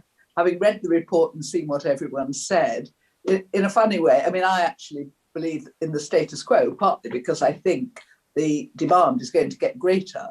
You know, with the number of houses we've got going in everywhere, we're not going to have less work, whatever, and we're not going to have fewer people to represent. So, you know, my natural instinct is to stay the same. Were we to change, then I would like to do a much more radical change than just opting for 50, because it seems a nice round figure and it doesn't seem to upset too many people. You know, we should tinker with this at our peril. I think Councillor Baker was on the council with me last time, and they tinkered with ward areas and ended up with some absolutely crazy solutions to make all the wards the same size. One of the main ones in Farnham was they put Moor Park, which is a very low density area on the outskirts. They made it go across the railway line and across the bypass to include enough people in the now Brightwells area to make up the numbers. And for a long time, the people representing Moor Park didn't even know they represented these other people, because there's no natural sort of link between them. But it made the numbers even, and therefore it was acceptable. So, you know, I think there's a natural logic to these wards. If there isn't a logic to the wards, then neither the representatives or the residents actually feel that they're part of an effective representation. So I just think this is an arbitrary figure. I don't know why I'm voting for 50. And if I don't know why I'm doing that, because I haven't got the evidence to tell me, then I'm not going to vote for it. So I'm afraid I won't be voting for this. I hope we do manage to stay fairly close to the status quo, but I do understand, having lived through the process several times, that it's not really very much in our hands. Thank you. Thank you, Councillor Coburn. I think we have Councillor Hyman. Thank you, Madam Mayor. Yes, I did speak about this at some length and cover some of the points that people have made when I spoke at the executive meeting, and I'd hope that there was no need to repeat what I'd said there. But yes, it is absolutely arbitrary, and we'd rather agree that that was the case. So that's correct. But the reason for that is that this is a carts before horse system. It is not for us to have to justify what we put in. We had agreed that we really don't want to waste time and money on this, trying to justify any change, when actually there are good arguments to say that we could keep it the same. It works, you could say, at 57. You could say we need an extra one for Dunsfold in the future. So it should be larger. But I certainly can't in any way easily go against what was said in the results of the consultation either, because the consultation certainly said that the majority would like to keep it as it is. But I do agree with what Councillor Follows said in respect of too many cooks can spoil the broth. I am in a position where I am perfectly happy, though, to point out that what this is recommending that turkeys voting for Christmas. I don't think anyone's pointed that out, because that is what we're doing. We're voting to say, get rid of some of us. But for good reason. Nevertheless, I do say please vote in favour of it, because we do have to be open to efficiencies. We don't have to justify the number that we have in there. It is a signal that we are open to efficiencies and nothing more than that. I absolutely agree with the leader that it is vital that in future, certainly, in selecting our candidates, parties choose people who can and will put in the hours. And although that may reduce the scope of the people that we can bring into our parties, it is what we are going to have to do, and we're going to have to put up with that. And that may hurt democracy to some extent, but we've got to face the fact that we are overrepresented compared to everywhere else. And that is the fact, that's the important fact. As the leader said, we are well overrepresented, and we do have to show that we are open to efficiencies. So, there's a question, does 57 work? Well, you can say, yes, it does, but there's a lot of residents might say 57 doesn't work. I don't know whether there's a solution which fits with the parish and the county divisions. I don't know whether the Boundary Commission can make 50 fit with it. I very much doubt it. There's an easy solution, halve the numbers. I'm not sure that would leave us with enough people to be able to fill the committees. And certainly, if we have a three-way split in elections, it would be very, very difficult, where we'd be 19 at the moment, and that's not an awful lot of people to watch everybody else, what everybody's doing, and do the work. Half of that would certainly be very difficult. So, it is a question that really we don't want to put a number that's too low in case it's inviting something which we simply wouldn't be able to manage and would be bad for residents. So I appreciate fully the Conservative Party's general position that we should keep it the same as it is. I appreciate it's not whipped, so I won't claim it is. But I do think that, please, we should be the turkeys voting for Christmas on this occasion, in order to show that we are open to efficiencies, that we accept that we do already have an over-representation compared to others, as Councillor Costa has said. And I think I will be voting in favour of this. So thank you very much. Thank you, Councillor Hyman. Councillor Forashevsky. Thank you, Madam Mayor. Good evening, everyone.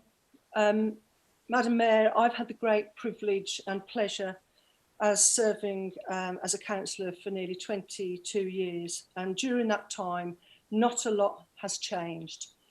I don't share the view of the majority of the Conservatives, my group. I don't think this executive has gone far enough. 50, it's safe, it's conformist, it's not brave. 50 is not worth changing for. If you're going to have an impact and you really need to put a dent in this, you just need to be seen to be doing something more productive than just ticking the boxes and keeping the peace.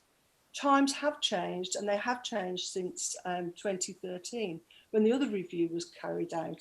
We're in unprecedented times at the moment when we're facing a pandemic. We are grossly overrepresented across the three layers of government. We've got the county, the borough, the town, the parishes. For example, in Cranley, there is a minimum of 16 councillor vacancies, a minimum. What the residents care about is about getting results. They don't care how they get them. They just want to know if something needs doing, it's going to be done. So, the timing of this, yes, it is rubbish and the cost is insensitive, but there's a job to be done. I think there's an opportunity. There was an opportunity that we could have made more of, and it is time for change. This is a half-baked attempt at reform, and that, in my opinion, doesn't go far enough.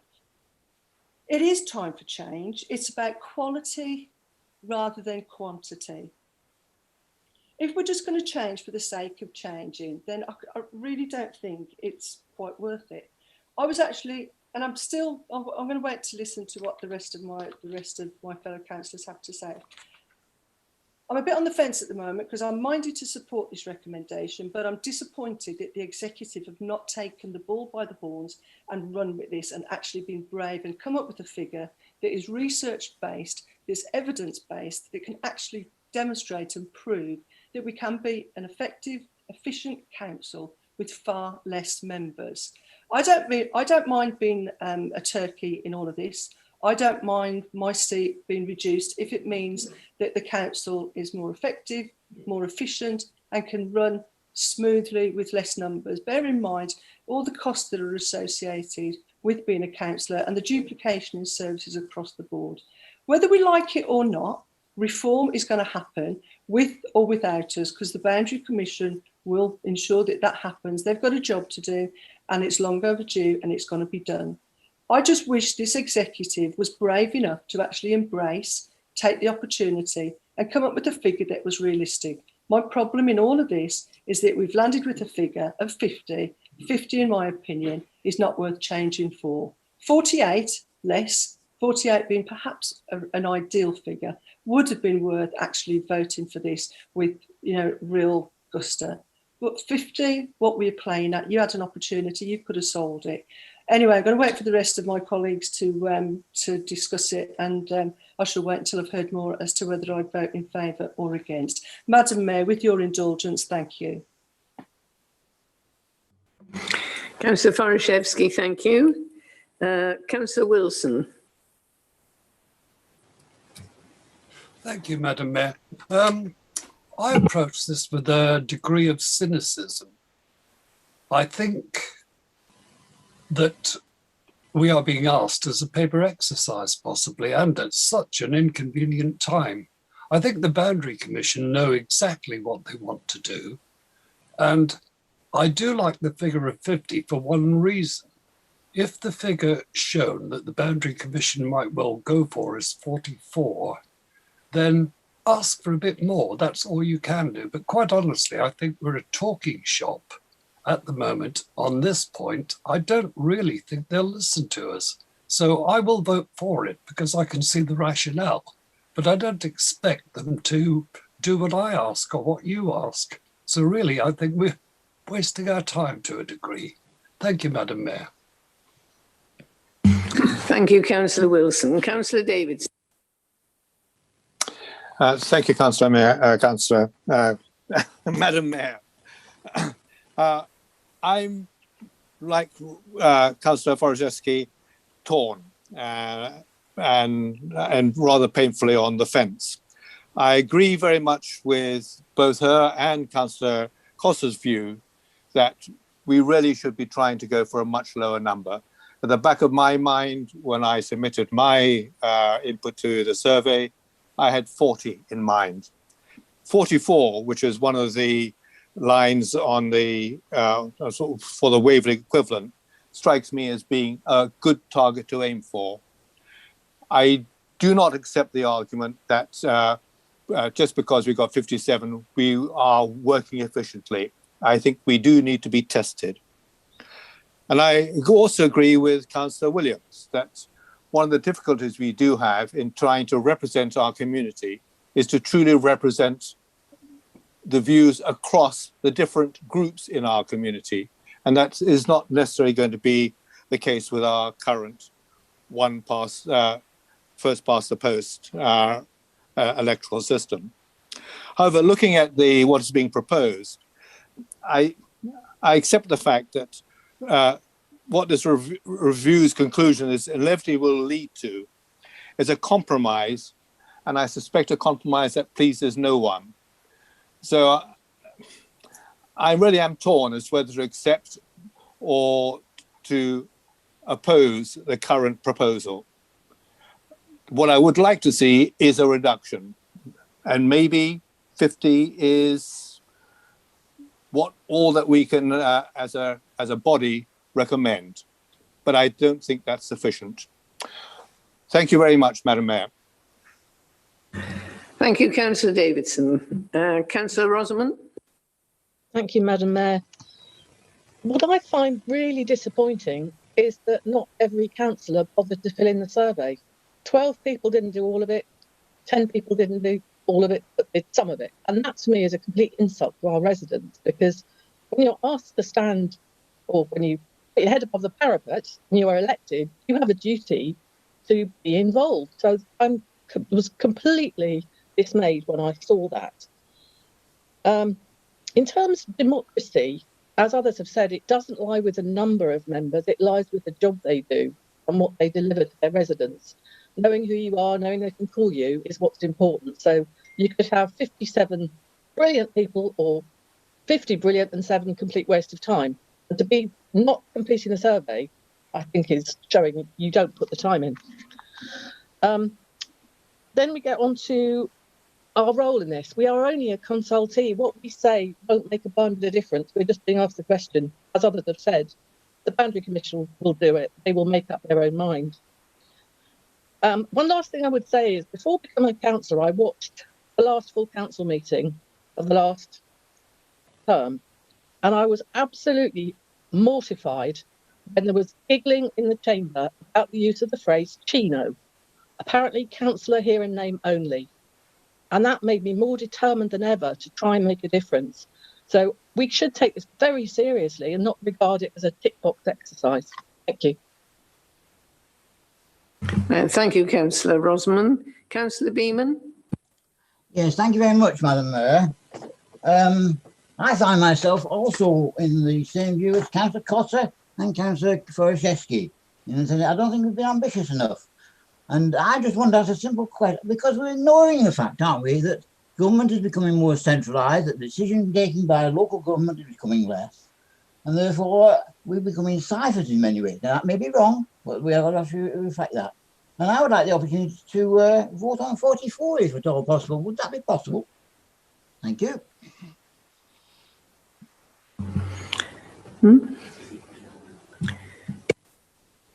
Councillor Beeman, are you suggesting an amendment?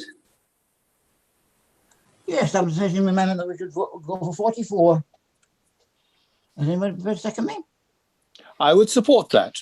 Oh, thank you. Thank you. Councillor Davidson.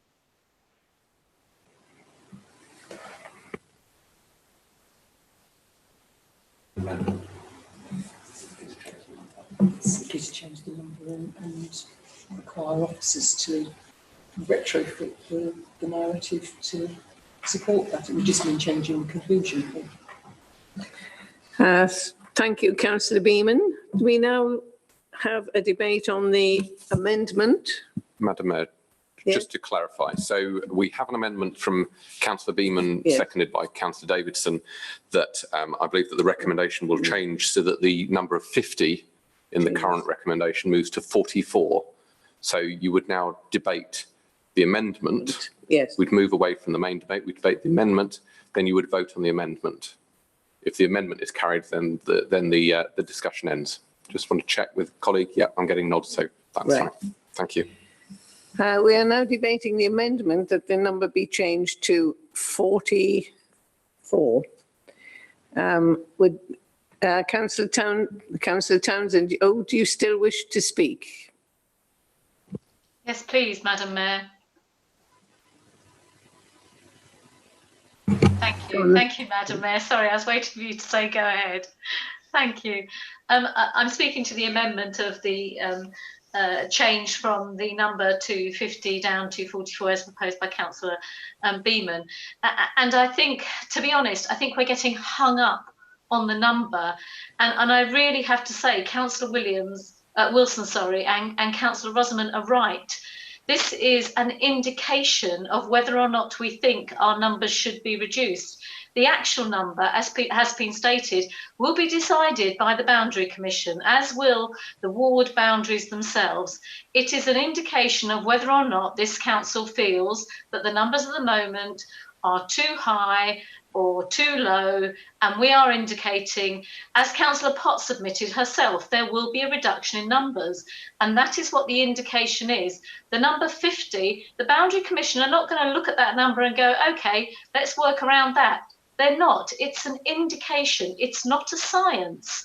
It is one part of a huge basket of measures that the Boundary Commission will take into account when they are working out whether or not our representation, and we are overrepresented potentially. It's not about cutting away democracy. It's just seeing whether or not we are overrepresented and whether or not we should have parity with our neighbouring districts and boroughs. That is what this is looking at.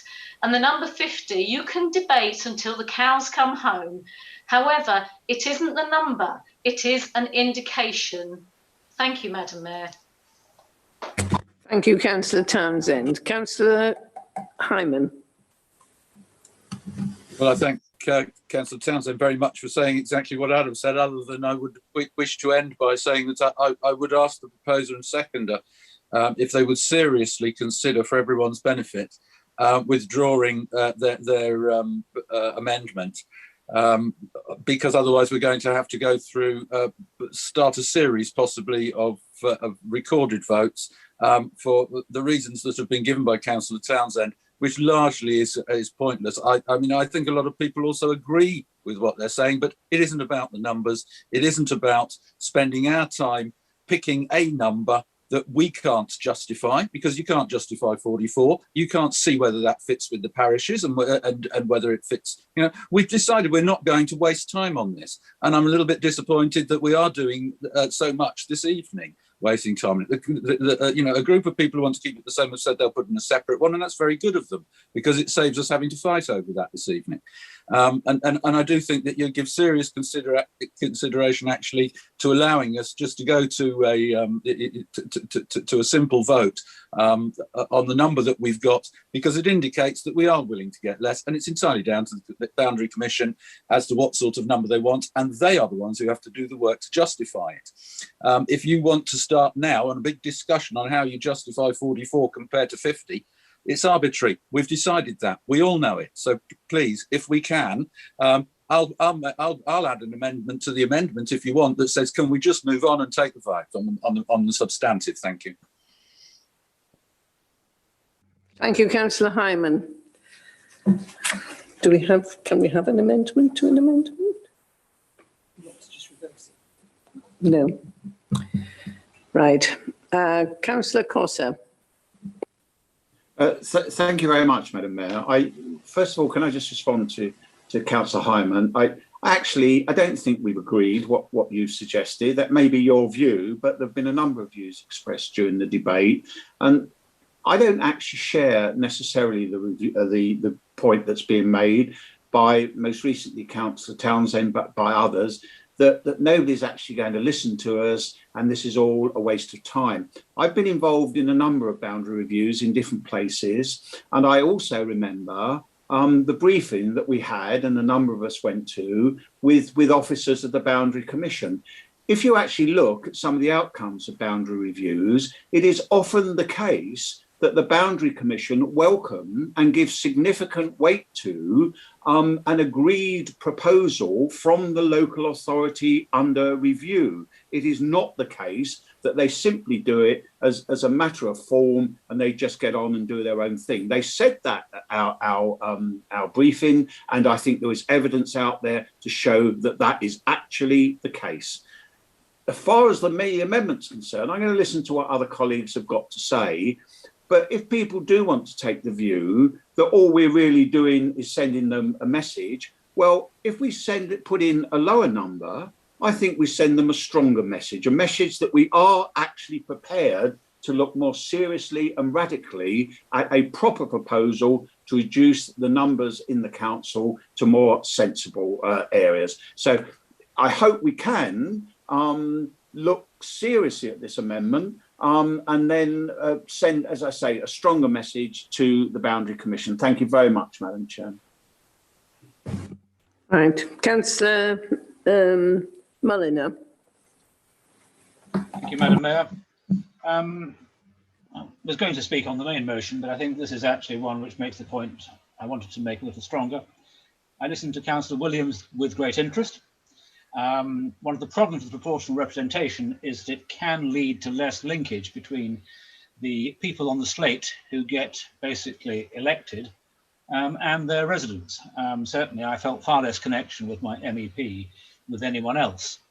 And I think really what's being argued is actually a very good case for a unitary solution, because there doesn't seem to be very much role for a borough councillor who's going to represent a lot more people. And if you bring it down to 44, it'll be interesting to see just how those boundary lines pan out.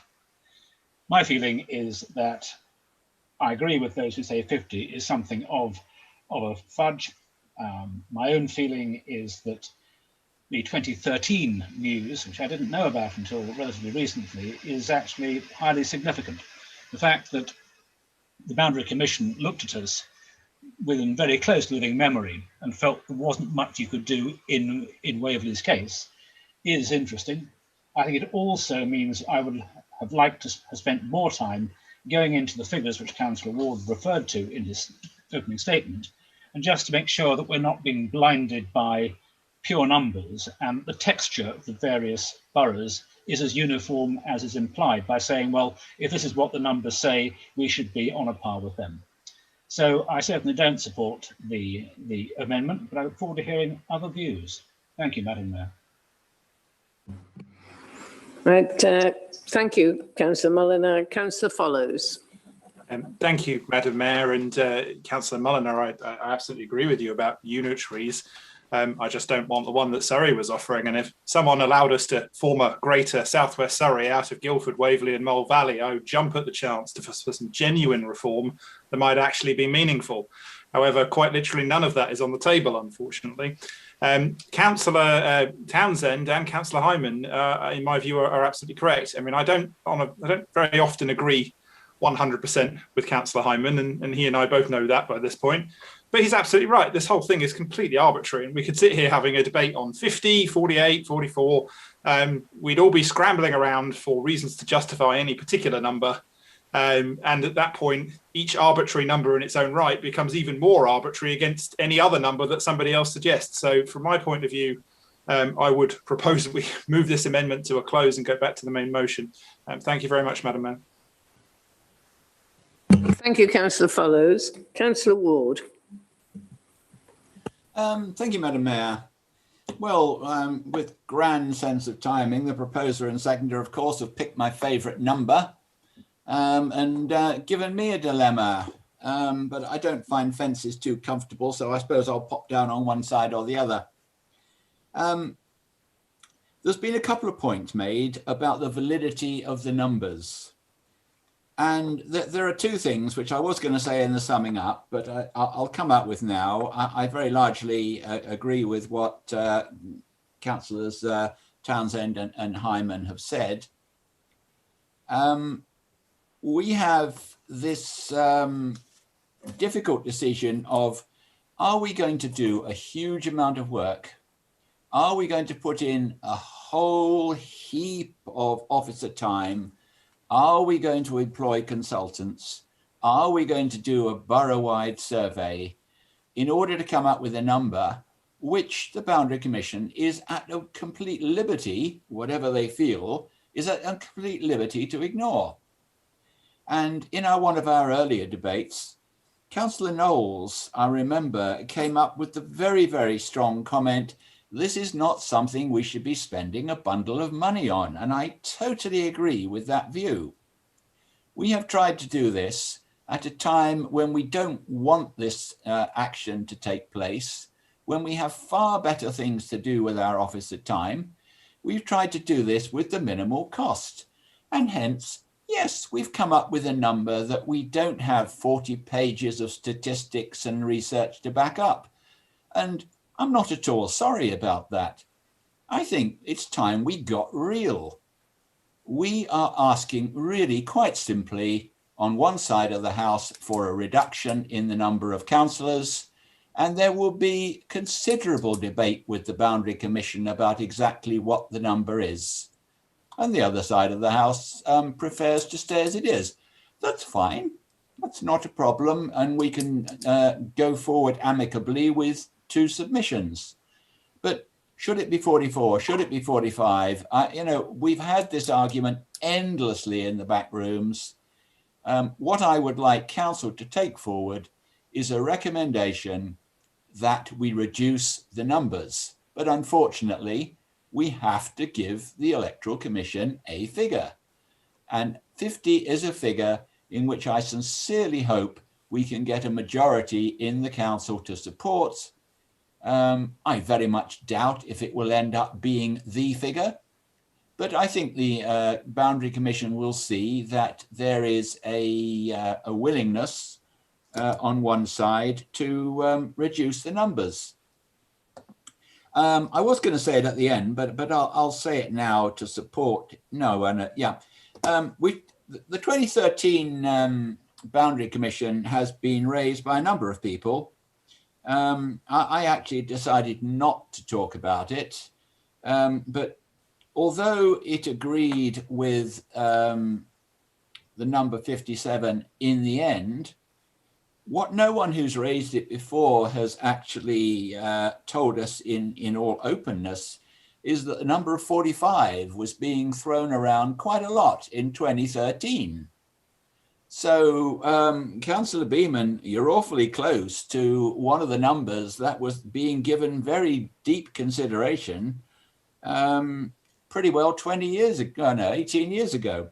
So, I think, you know, we can spend a lot of hot air on asking for justification of numbers. I think our officers have got better things to do than do a massive research job. I would just like a motion to go forward that says we would like less councillors. Let's talk about it with the Boundary Commission and see if we can come up with their agreement with a sensible number. Thank you, Madam Mayor. Thank you, Councillor Ward.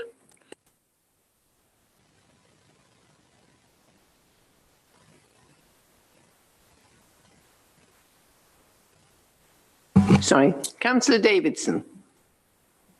Thank you, Madam Mayor. The reason why I willingly support Councillor Beeman's proposal for a 44 number to be put forward is that I would like to indicate, for us to be able to indicate to the Boundary Commission that we are open to a radical change for the efficiency of our organisation in support of our local community. If, as Councillors Hyman and Townsend have indicated, this is merely an exercise in indicating that we are willing to change, so be it. In which case, if that really is the genuine case of what our recommendation is about, I would be happy to drop my support for Councillor Beeman somewhat reluctantly, because I really do believe that at heart we should be making stronger case to the Boundary Commission that we are open to a considerable reduction in our numbers to bring us more in line with our neighbouring boroughs and councils. Right, thank you, Councillor Davidson. Councillor Merriweather. Thank you, Madam Mayor. Yeah, this is an interesting one because I understand what Councillor Mulliner says about people feeling disconnected by proportional representation. The only thing that's worse than that is feeling disenfranchised by the first past the post system, which is what it has a tendency of doing.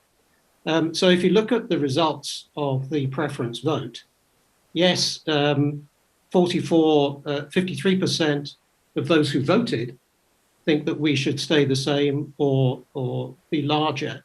But if you take account of the 10 councillors who didn't bother to vote or who abstained by not voting, in fact, a majority of councillors have either expressed the wish for less seats or have not expressed an opinion either way.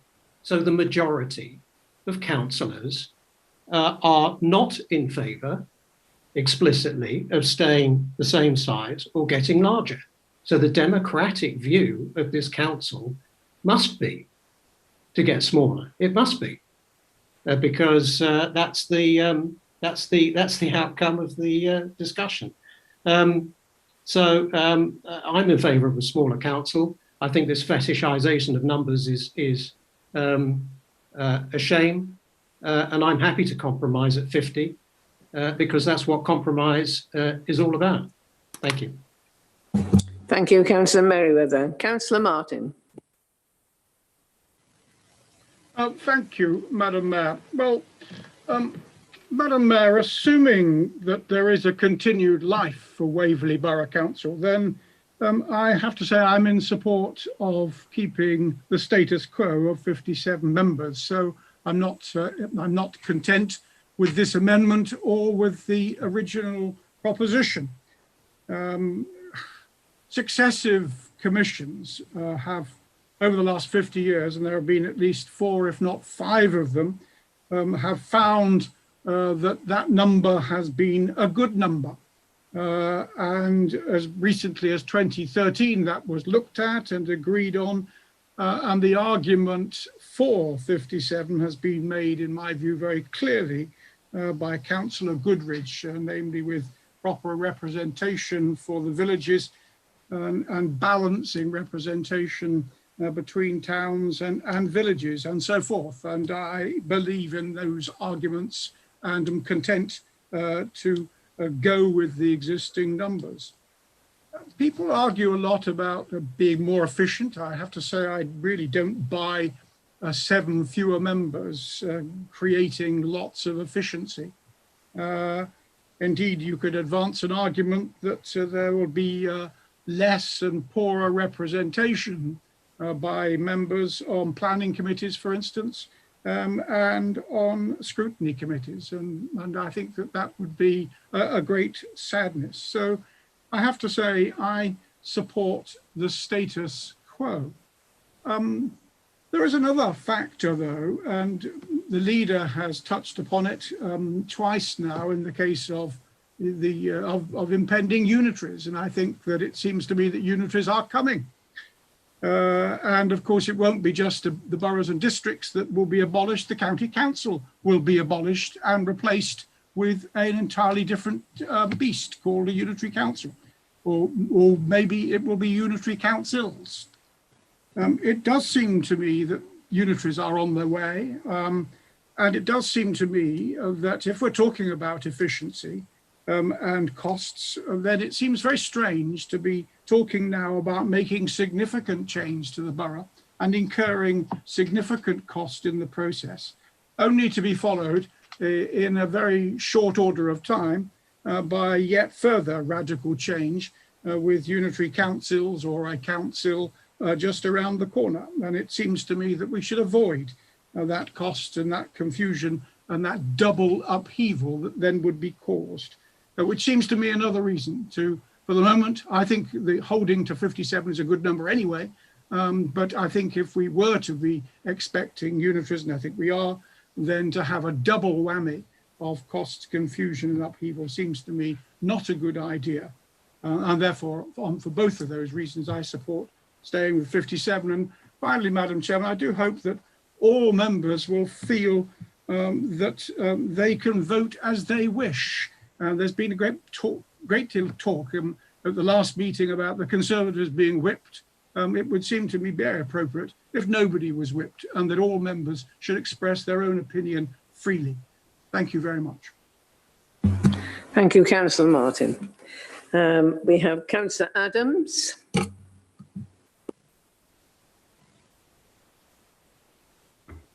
Thank you, Madam Chairman.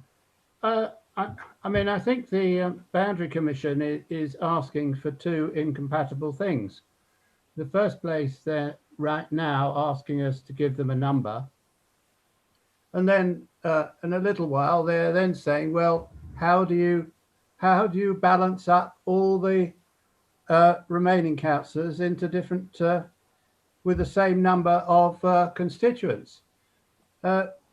It's clear that those of my colleagues on here have already said they feel that, you know, they're unnecessarily heavy with councillors. Well, that's the towns perhaps, because many of the people in the towns all have the same issues. You know, just because you live one side of a border to another, it's the same issue for both sides. Whereas in fact, out in the countryside, I mean, I have 4 parishes, each have different issues, and the constituents have different issues within those parishes. Towns, of course, generally have considerably more technical support within their town councils. full-time clerks for a start, and therefore they have actually more technical support locally, whereas in fact in my ward, one clerk supports 2 councils, and so there's a big difference. So I can see that you in the towns could actually cope with a large number of more constituents each, but I can assure you that in the villages that's not the case. So that's the first point. And the second point, of course, is by comparing us to Hampshire and Sussex, large areas of theirs are in the national park, and a lot of what they can do is constrained by that. The national parks have their own planning authorities, for instance.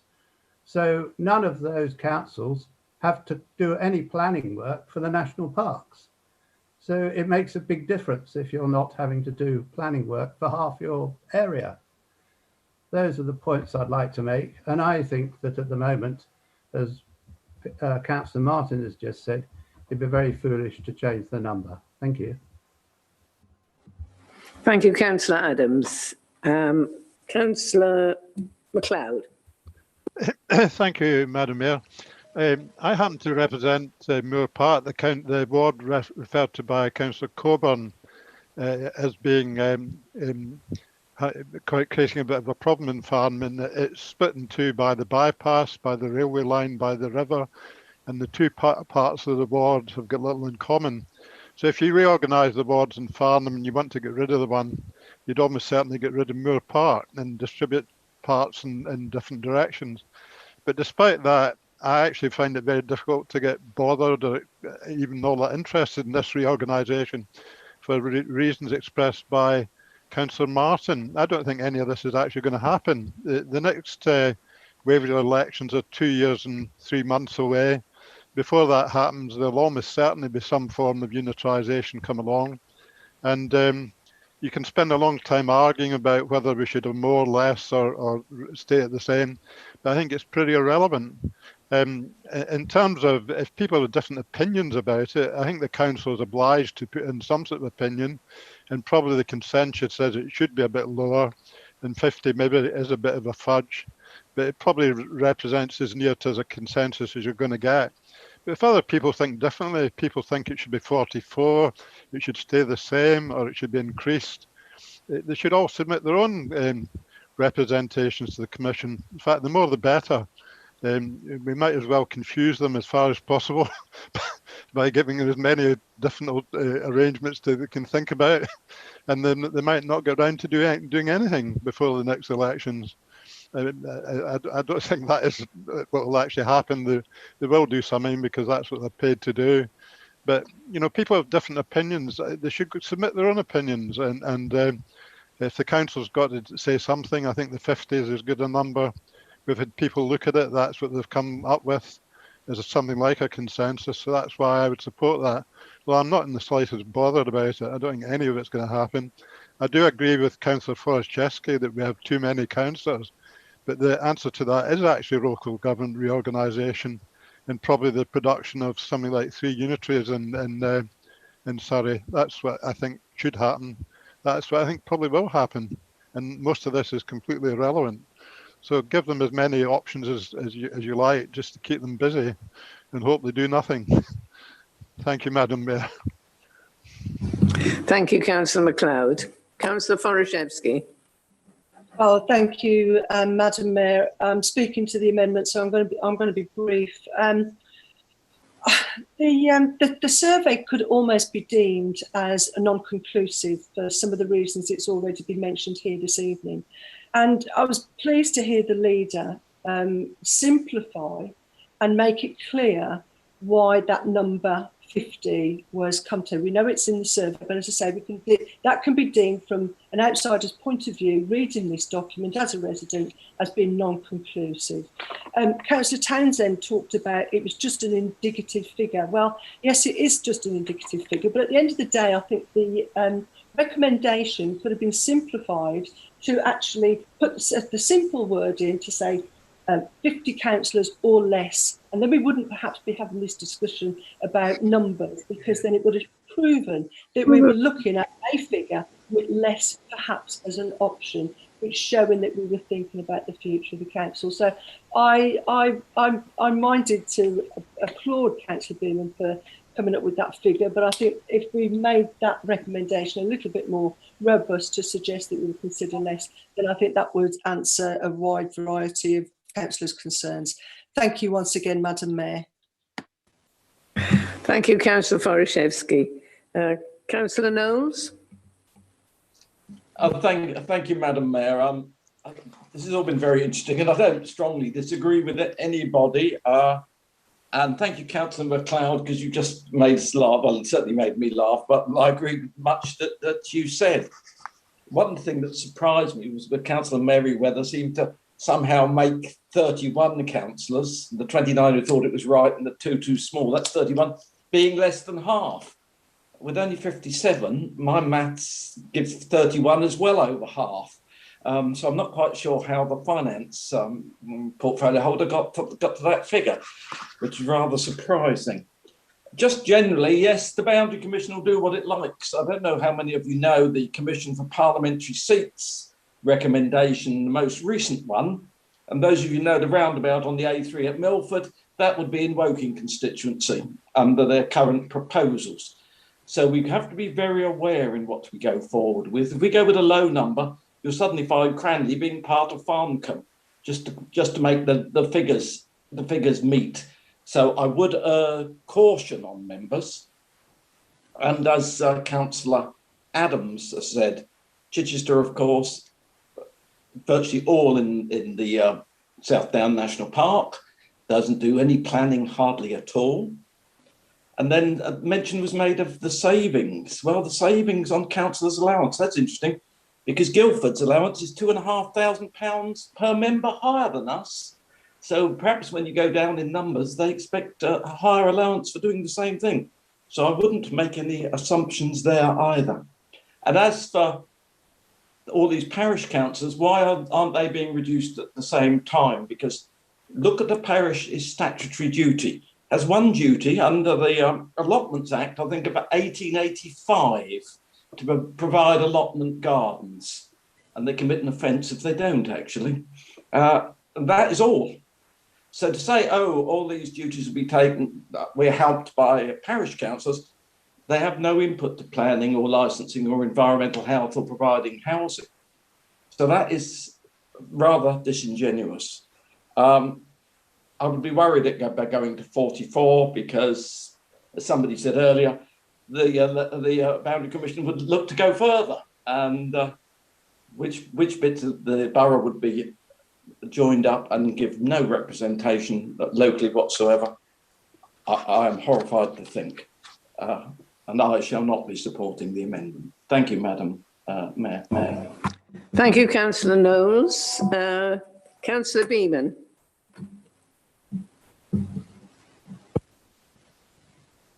Yes, thank you very much, Madam Mayor. The reason I don't want to create any extra work for any officers in preparing papers, and I certainly don't believe we will exist in 2023. I think it will be merged in some kind of unitship, whether it be single or several. The point I wanted to make is that I didn't think 50 went far enough. And if you look at that, it says 50 would give you 1,870. If you look at page 159, 50 would give you 1,879 voters per electors per councillor, and it's substantially less than any other council apart from Morwell Valley. And the reason why I suggested 44 is I feel unhappy with 50. 44, yes, an arbitrary number, but I do think it's a stronger number, to use Councillor Costa's phrase. We're sending a stronger message to the boundary.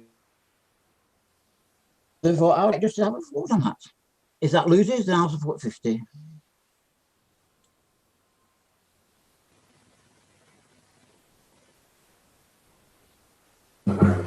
Yeah. Thank you, Councillor Beeman. Councillor Merriweather, you have spoken once. I'll take Councillor Gray ahead of you and then come back to you if you have something new to add. Councillor Gray. Thank you, Madam Mayor. Just a couple of points on this is that I have great difficulty with this council moving down to a number of 44 without actually understanding the consequence. I think the leader covered it right front when he said he didn't want to spend too much time on this. And I think His interpretation is to go to 50. Mine would be to stay the same. It's irresponsible of us to pull a number like 44 out of the air and suggest we can vote for this. Are we voting for less councillors, or are we voting for less planning committees, less ONS committees, and everything else that goes with it? We have no idea what the impact of 44 councillors is to the way we work. I would say, as a councillor that's only been here for 2 terms, I can't compete with Councillor Farazewski in terms of her 20 years. But what I've seen is the change in management of Waverley, the change to the political makeup of it has also increased work. And I'm not saying that's a reason why we should have a single party or whatever, but there are things that have happened that do increase the work. And certainly I would agree with Councillor Adams. I mean, I think that the towns are far overrepresented with all of their town elected representatives, their clerks and everything else. In the rural areas, it's a lot more difficult. We have to carry a lot more of the weight. But I would not go forward to indicate to the Boundary Commission that we arbitrarily say the number should reduce and we'll pick a number of 50. And I certainly believe it's irresponsible to go for 44 without understanding the consequences. Thank you, Madam Mayor. Thank you, Councillor Gray. Councillor Merriweather. Yeah, sorry, Madam Mayor. I think I'm getting a bit confused as to whether we're talking about the proposal or the amendment. Listen, as far as I can see, there are only 2 numbers here tonight which are not arbitrary. One is 57, which is where we are now, and the other is 47, the number of us who could be bothered to do the questionnaire. And if only 47 of us could be bothered to do it, that suggests to me that 57 is too many. So where do we end up? 50 is as good a place as any. 44 doesn't do justice to the 7 who could be bothered. 50 actually doesn't do justice to them either. But it's got to be by all measures less than 57. So let's just go for 50 or less. Actually, I like that idea. Thank you, Councillor Merriweather. We are debating the amendment at the moment. Are there any other speakers on the amendment? In which case we should move to a vote. Now, voting by assent is not going to be possible, I don't think. So could we use our hands up to vote for or... Sorry, could I hand over to Mr. Horwood? Thank you, Madam Mayor. So, yes, we've been debating, you've been debating the amendment to the recommendation. So the recommendation was for 50, the amendment was for 44. So we're now going to vote whether or not to amend the recommendation. So you will be asked, councillors will be asked to vote, are you in favour of Councillor Beamon's amendment, which was to change the recommendation so that it reads 44. If that is carried, you then return to the debate on the amended recommendation. Then you will vote again to whether accept 44 in the submission or not. If Councillor Beamon's recommendation fails, then you will go back to the initial recommendation, which was for 50. So hopefully that's clear. We can go through it step by step, but there's always the propensity with amendments to get a little bit lost on the way. Now, Madam Mayor, you've also suggested that we do so by using the raise hands function, because we haven't had any requests for a roll call at present. There's a normal procedure that you all know to facilitate that. So at the moment, you're suggesting that we use the raise hands function.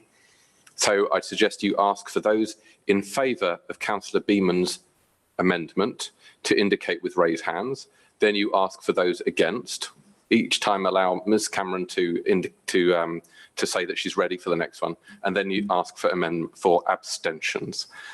Is that clear, Madam Mayor? I think so. Super, thank you. Right, well, thank you, Mr. Horwood. We will now move to voting on the recommendation that the number in the original recommendation be changed from 50 to 44. Will those in favour of the recommendation please use the raised hand function to indicate it?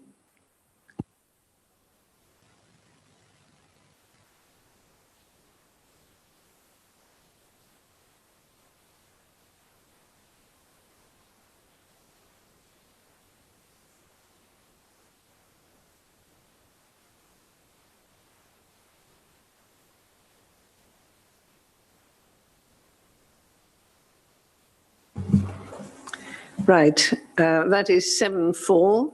Can we now have the, could you lower your hands, everybody? And then could we put the opposite, those against, please, show by their raised hand function.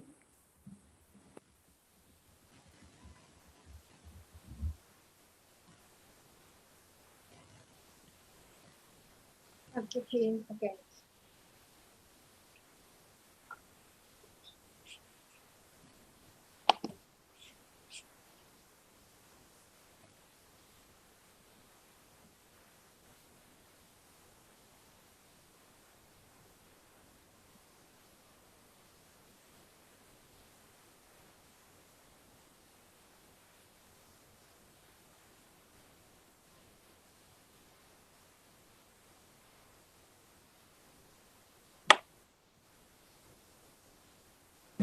That is 39 against, and any abstentions, please?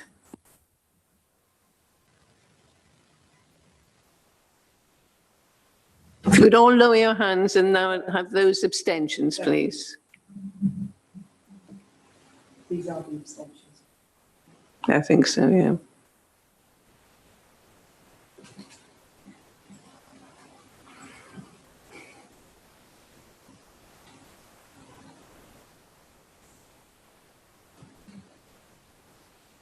That's 3 abstentions. Right. Would you like to read out the numbers now? Yeah. So that's 7 votes for, 39 against, and 3 abstentions. So the amendment falls away. That has not passed.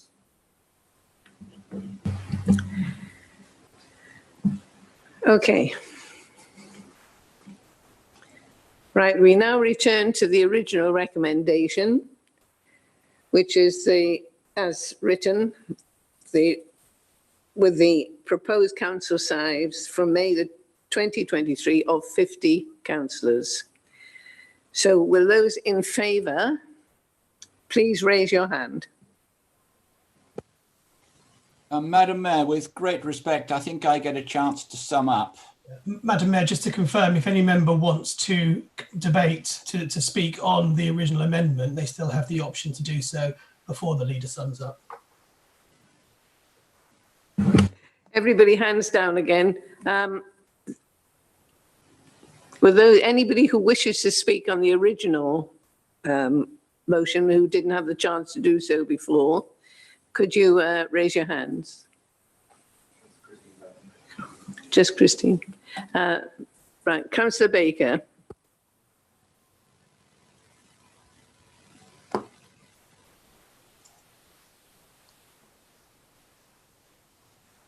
Councillor Baker? Muted.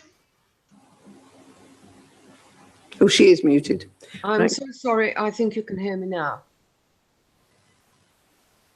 Being a ward member for Milford and actually living in a small village, which is Hambledon, I started out from the view that we needed to keep the same number of councillors on Waverley, that is 57.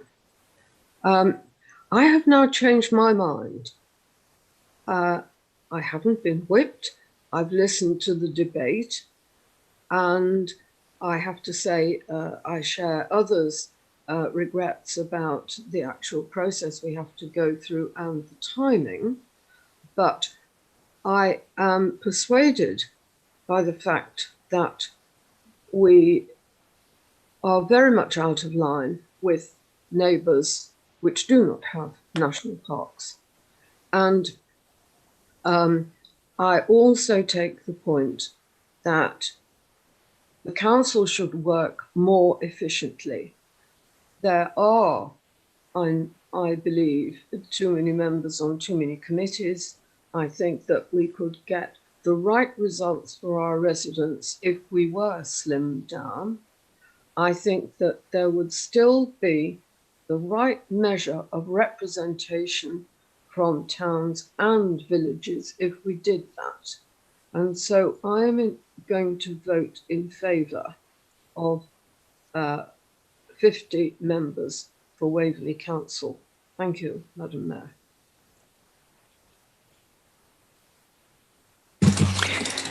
Right. As Councillor Ward, oh, sorry, do we have another one? Councillor Clark. Thank you, Madam Mayor. Just a very quick point about surveys. When you present surveys to people to fill in, you will get two extremes, one on either end. You will get a large chunk right in the middle. And the reason why many of these people stick to the status quo is because they don't have enough evidence to do otherwise. I think 50 is a blunt instrument, but it does say the door is open for business. Thank you. Right, thank you, Councillor Clark. Councillor Martin.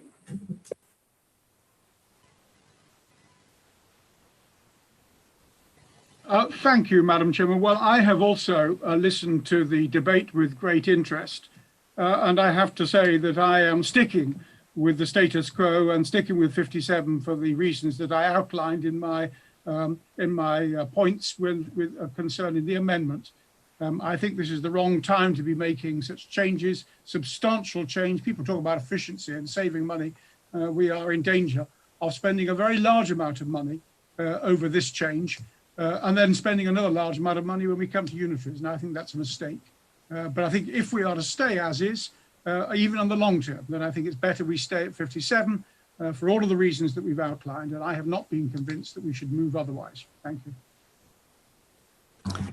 Thank you, Councillor Martin. Councillor Townsend. Thank you. Thank you, Madam Chairman. I just want to say one thing. Councillor Peter Martin speaks about, us spending money. We didn't call for this. We didn't ask for this. This is being foisted upon us, as has been said before. And as to the status quo, I mean, you made some really valid points about wanting proper representation and balanced representation. And people say, I think Councillor Goodridge said earlier about it's unique, but these words are easy to say and very difficult to define. And it was a cross-party working group that worked together to decide on, the Boundary Commission, how we were going to approach it. And if you had the answers as a party to those questions about the uniqueness and about the proper and balanced representation, then it would have been really, really great if you had presented that in the cross-party working group. And that information could have been put forward to the Boundary Commission all together as one, to show that this was a one idea, a one thought, and how we were perhaps unique and justified that particular number. But Councillor Potts has already said that she thinks the number will go down anyway. So I think, sticking to the status quo or having, is okay, as long as you can define it. And I'm afraid you haven't defined it this evening, because having proper and balanced representation does not actually say number 57. Thank you. Madam Mayor, on a point of information. Councillor Goodridge. Point of information, at the working group I did explain why we were unique, but the majority on the working group didn't agree. Thank you, Councillor Goodridge. Councillor Follows. Thank you, Madam Mayor. Some of what I said was already said by Councillor Townsend, but I do think it's worth reminding everybody repeatedly, just in case anybody is confused, that any cost that is incurred from this is not our choice and is wholly against our will. This is enforced on us by a government-appointed Boundary Commission that is coming during the middle of a global pandemic, and I can't stress that enough, just for anybody who might possibly think that this is us doing it to ourselves. Secondly, other point Councillor Townsend discussed and Councillor Goodrich touched upon a little. I mean, why 57? I mean, why not 60? Why not 240? I mean, nobody's made any kind of case for anything at all other than 50 or 57. And the case for 57 is realistically only because that's what we have now. There's no case for it. So I would propose we move very swiftly to the vote and acknowledge that this is wasting a lot of time and effort where we should be doing something else instead of what this government is inflicting upon us. Thank you, Councillor Follows. Councillor Knowles. Thank you, Madam Mayor. Just one thing very briefly.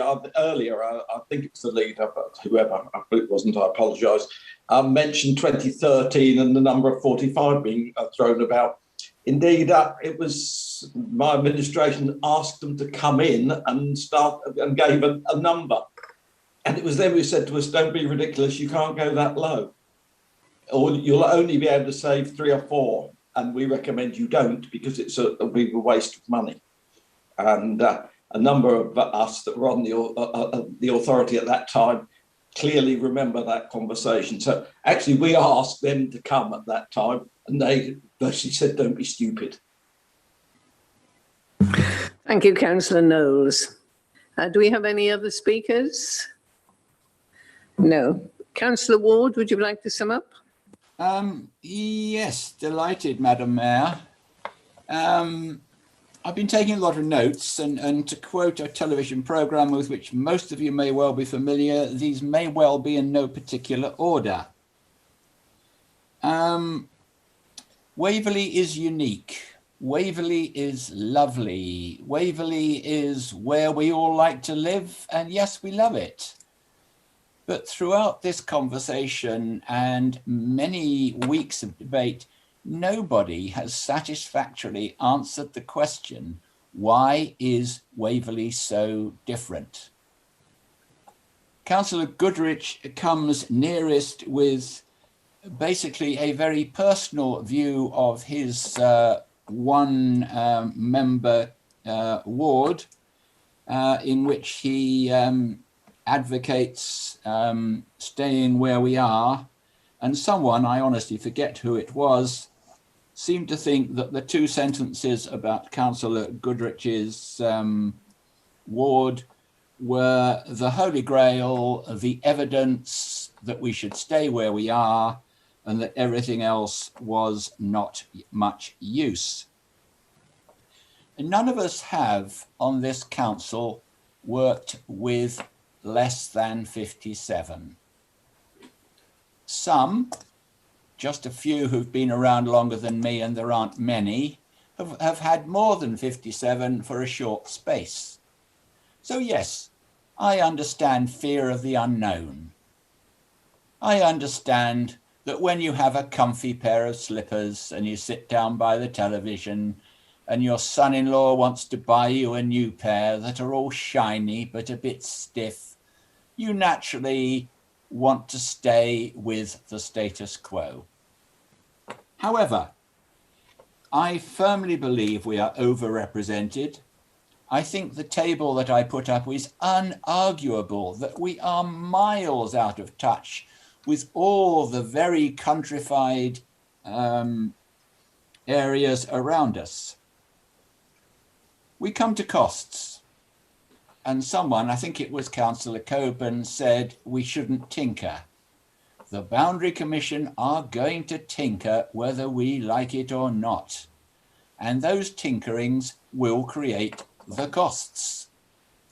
Having a few less councillors actually will be a small amount compared to that, and will be, in my humble view, more than saved by the reduction in allowances, travel time, travel expenses, and the rest.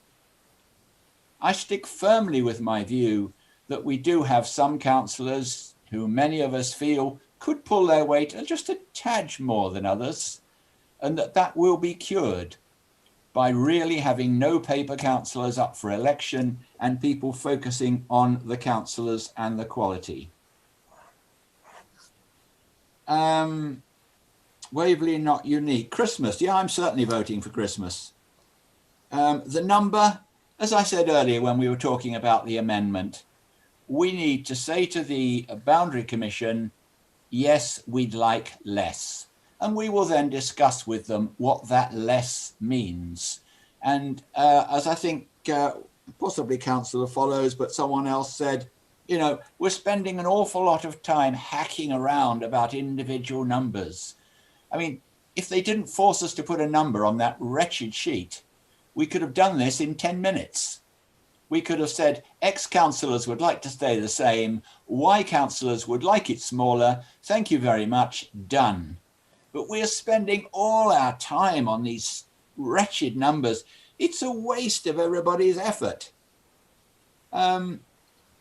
Kind of Councillor Knowles to give us his view of what the Boundary Commission did before and what this 45 number was. I really would have appreciated it a couple of months ago rather than in the final bit of our debate, but there we are, we'll go with that. I found myself agreeing with an awful lot of people in the Conservative Party who said we weren't bold enough. And I'm on record as saying I would like a much smaller number personally, but we are a group and we talk together and we decide what we want. On the unitary principle, I think that's going to be probably hammered to death in the next item. But whether it happens or not, it is time, I think, to clean out our stables a bit and to look for something that is a newer and brighter council, and the number will eventually be decided by the Boundary Commission. All I'm really trying to do, with as little cost as possible to the council and as little officer time, is to say there is a substantial body of opinion here that would like something smaller. And I would please ask you all to support that as being the council's submission, because as I mentioned earlier in the debate, anyone is free and able to put in a proposal of their own. It could be a political group, a party, a faction of a party, or even individuals. Everybody has freedom. We have allowed people access to all the work that the subgroup and the administration has done. So it's not going to cost them very much. It should be very easy. But please, can we just now have a vote? And regretfully, I shall have to ask for a recorded vote. And then let's get this over with. Thank you. Right, thank you, Councillor Ward. Before we go any further, due to the time, which is 10 to 10, do we continue the meeting till the council has concluded the consideration of the agenda and then adjourn the meeting, or agree to a half-an-hour extension to 10:30? Yes, I would like to continue till it's concluded. But if anybody is against that, could they please indicate? Chairman, I'd like to just put the thought that if we actually set a limit of 10:30, it might limit and focus some of the debate. Frankly, I think we spend a tremendous amount of time sometimes on some of these debates, and I think 10:30 might just focus the mind. I'd certainly second that. Madam Mayor, I object to that statement. Cutting down councillors' speaking time just because everybody's bored of a meeting going on is not an appropriate way to act. Madam Chairman, can I raise a point of order here? I thought I would ask Councillor Follows if he could withdraw that remark. It's quite acceptable, I think, for a councillor to make a proposal of that kind. But actually, we could make comments about how well the administration is organising the council, in that we're now getting to a point that we're in the second phase of a council meeting that is still running on and on and on. I'm not going to make that point or accusation. I think it's quite wrong, though, that Councillor Follows should suggest without any evidence at all that it's because we're trying to fetter debate in some way. Point of personal explanation, Madam Mayor. I will apologise if I gave any offence to Councillor Cossell, though I would argue that reducing the time of the committee will by default reduce the ability of councillors to speak on the matters of substance, many of which are substance that is on the agenda because the government have put it on there for us against our wishes. Thank you, Madam Mayor. Not the first hour, though. That first hour last time was purely yours. Motions democratically put onto the agenda as per council standing orders. No, can I, on a personal point of excellence, just say, Chum, that much of the focus and much of the reason for doing this is the insistence yesterday of putting 2 motions on the council agenda, which took us to 9:30 when the primary item of business should have been the focus on the budget. Could I just have a moment?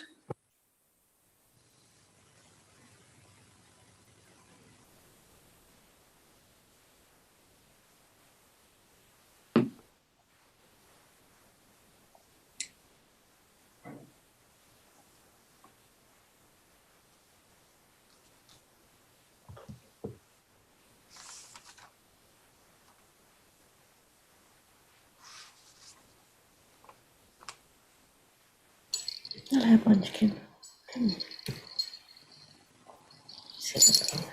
Escape me.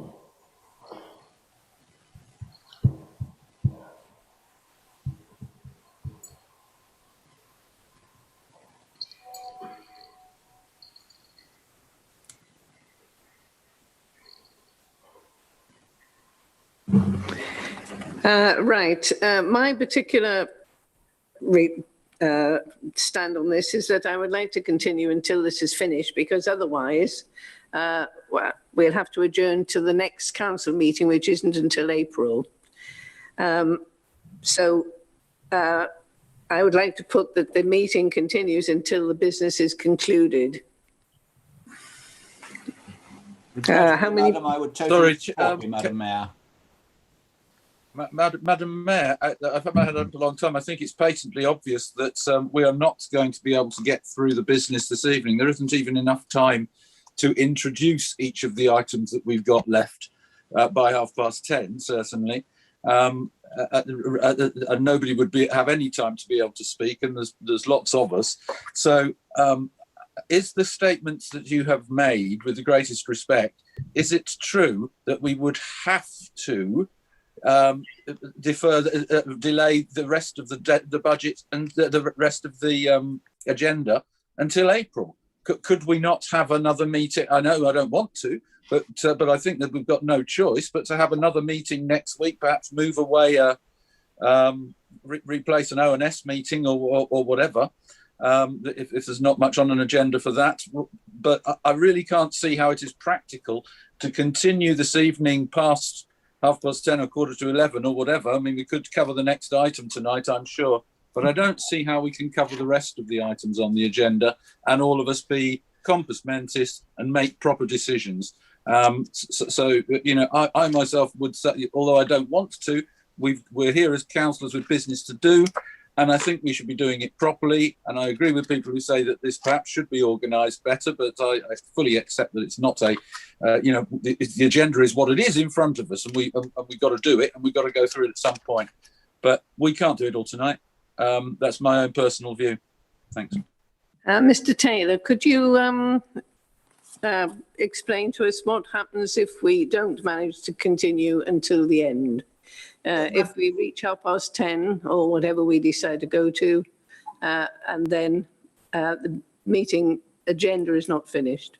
So, Madam Mayor, as you've already said, under Procedure Rule 9, there are a number of options. One of those options is to agree an extension until 10:30. One is to adjourn the meeting, but the other, which I think you were just suggesting, was to continue the meeting until the council has concluded its consideration of the agenda. So that's what I understood you were putting to council, and that is certainly in line with the Constitution. Yes. But what I was asking Councillor Taylor, Mr. Taylor, is what happens if we get to, as an open-ended, if you continue till the end, it could go on until 12. Past 12. Oh, past 12. So, Madam Mayor, you can decide to continue past 10:30, but you also, as Mayor, can decide if it gets too late, then you choose to adjourn the meeting. So, you know, you're in the chair and you're able to control those decisions, Madam Mayor. Yes, in that case, could I suggest we continue until 10:30, and if we haven't finished, we adjourn any other business to another time? Agreed. Agreed. Agreed. Agreed. Agreed. Agreed. Agreed. Agreed again. Agreed. But Madam Mayor, can I just go back to Councillor Costa's point? Because we have got it in our power to move more quickly, you know, as councillors. And I'm not trying to restrict anyone from speaking, but if you want the meeting to go on after 10:30, you speak for a long time. If you want the meeting to stop fairly quickly, and this is unprecedented in my time as a councillor, I've had some long meetings, but never one that have gone on to 3 nights, then we have to watch what we are saying. It's in our hands to be brief. Madam Mayor, can I just say something? Yes. I agree. I think what the problem is we've got some terribly large pieces of information on this agenda, the Boundary Commission, the single unitary budget and the environment. I mean, these are huge.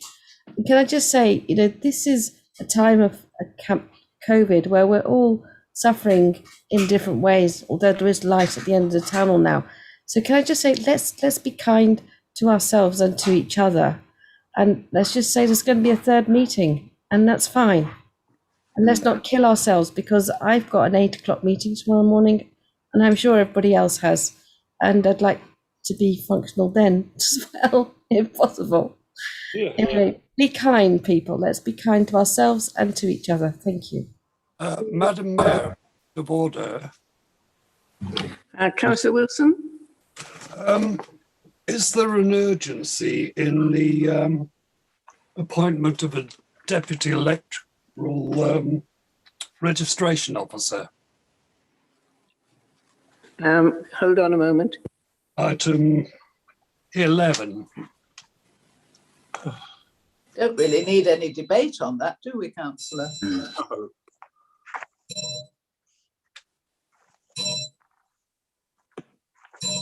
We're wasting time.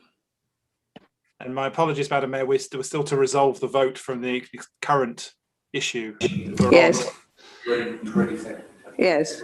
I think that we've already voted that we carry till 10:30. We'll have the vote on this then at a short break, and then come back and see what happens at 10:30. See how we get on. Right. Thank you. Councillor Ward, can we move to the vote? Yes, please, Madam Mayor. I finished summing up, but I have asked for a recorded vote, I'm afraid. Oh, righto. Mr. Taylor, do you have 5 supporters for a recorded vote? Yes, Madam Mayor. I sincerely hope so. Okay. Right, Mr. Taylor. Thank you, Madam Mayor. Brian Adams. Against. Christine Baker. For. David Beeman. For. Roger Blishen. For. Peter Clark. For. Carol Coburn. Against. Richard Cole. For. Steve Cossa. Against. Martin Darcy. For. Jerome Davidson. For. Kevin Denis. Against. Simon Deere. Against. Ali Dixon. For. Brian Edmonds. Against. Patricia Ellis. Against. David Els. Against. Jenny Els.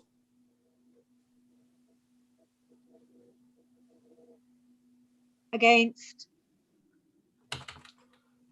Paul Follows. For. Mary Forojewski. For. Michael Goodridge. Against. John Gray. Against. Joan Hegan. For. Val Henry. Against. Chris Howard. Against. Daniel Hunt. For. Jerry Hyman. For. Peter Isherwood. Against. Anna James. Against. Jackie Keane. For. Robert Knowles. Against. Andy MacLeod. For. Penny Marriott.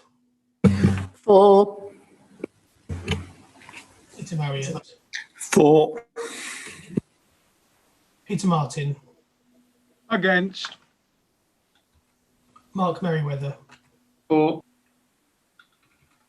Stephen Mulliner. Against. John Neal. For. Peter Nicholson. For. Nick Palmer. Sorry, could you say that again, Councillor Palmer? For. Thank you. Julia Potts. Against. Ruth Reid. For. Paul Rivers. For. Penny Rivers. For. John Rubini. For. Anne-Marie Robinson. Sorry, Anne-Marie Rosamond. For. Trevor Sadler. Against.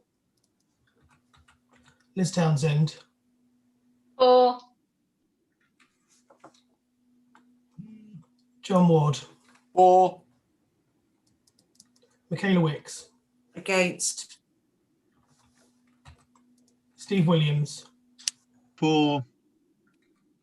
George Wilson. For. Thank you, Madam Mayor. So that is 30 votes for and 21 votes against with 0 abstentions. Thank you, Mr. Taylor. So the motion is, the recommendation is carried as done. So could we now have a 5-minute break? If you could be back by 10:10, then we'll carry on.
Hello, Richard. You joined us.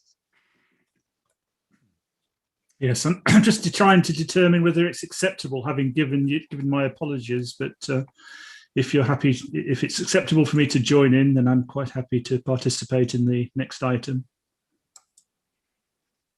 Well, I expect they'll soon tell you. I think if you give an apology for apologising. Richard, only if you can guess what page we are on the agenda. And I know exactly where you are. How long we've got to go. You might regret turning up. We've just had a very meta debate about the nature of time. But other than that, we're all good. Richard, there's only another 3 hours. Yes. I've been watching for the last half hour on YouTube. I know exactly where you're coming from. I just wish I knew where you were going to. You think you get the glutton for punishment award then, Richard? You couldn't resist. I shall mute. Let's get on with it. Damn, my battery's going. I shall play the health and safety card and go to bed. How do I make my battery go? I was going to say all our batteries are going at this time. Next time I need to make sure I use a laptop or Right. Now I understand why people sit on the edge of their bed.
Did you all hear that? We are now voting on item 11, the appointment of the Deputy Electoral Registration Officer. The recommendation being that we appoint Robin Taylor, Head of Governance, as Deputy Electoral Registration Officer. Could you unmute your microphones and show your assent, please? Agreed. Agreed. That is agreed. Right, we can now move to 9.5, local government collaboration in Surrey.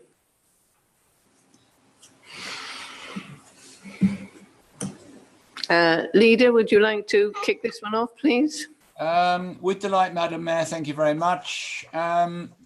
Just to say, this would normally be a part 2 item, and I have only brought it to the council because I promised and I felt that people should be able to express their views on the KPMG report and closer cooperation with Guildford.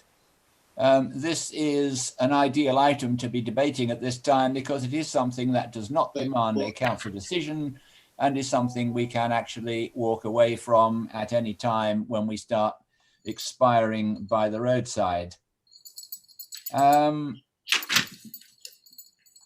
This report clearly concluded that further cooperation between councils was imperative. We have opened preliminary discussions with our immediate neighbours, Guildford, who are of like mind, and we have asked the LGA for their advice. I will clearly report back to council on any ideas or recommendations that come forward, but in advance of further discussion, I would really appreciate a clearer idea of other councillors' views on the KPMG report and on closer cooperation with Guildford. But as I say, we do not actually need a decision on this. It's one of those things that always unitaries come out of the woodwork when we talk about it.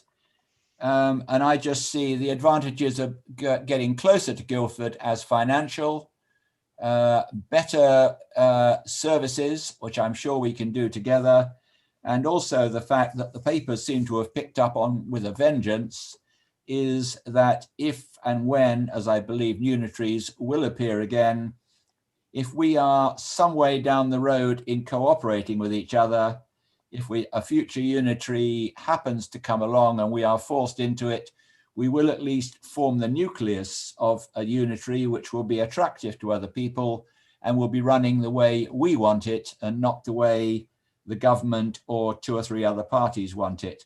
But this is really an information gathering exercise, and I would be happy to stop it whenever Madam Mayor sees us people falling off their TV screens. Thank you very much, Madam Mayor. Thank you, Councillor Ward. Councillor Potts.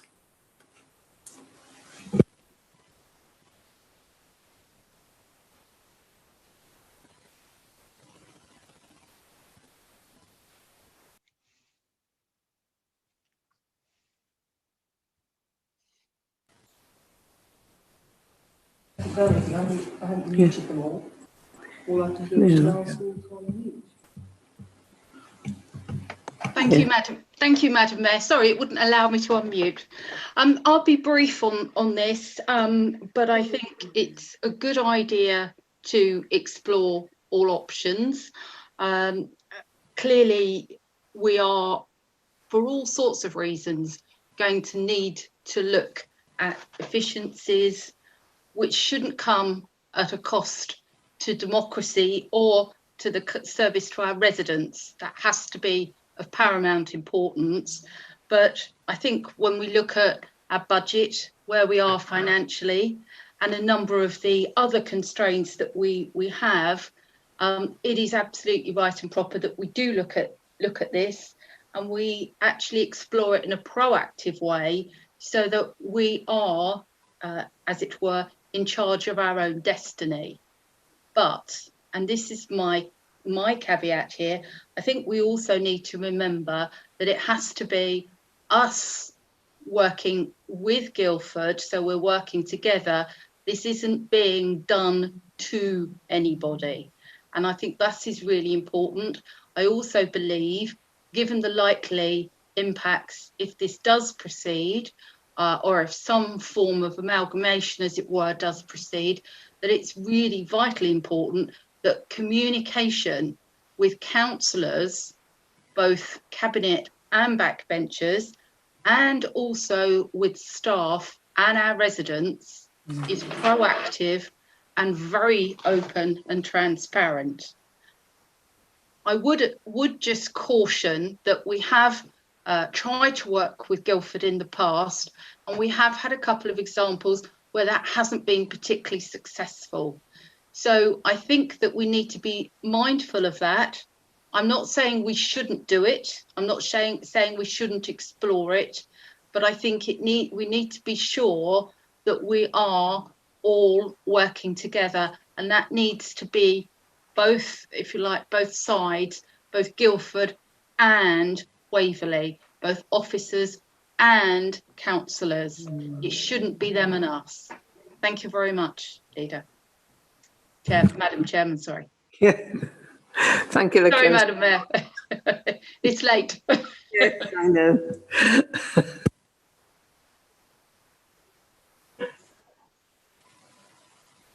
Councillor Else. Can you hear me?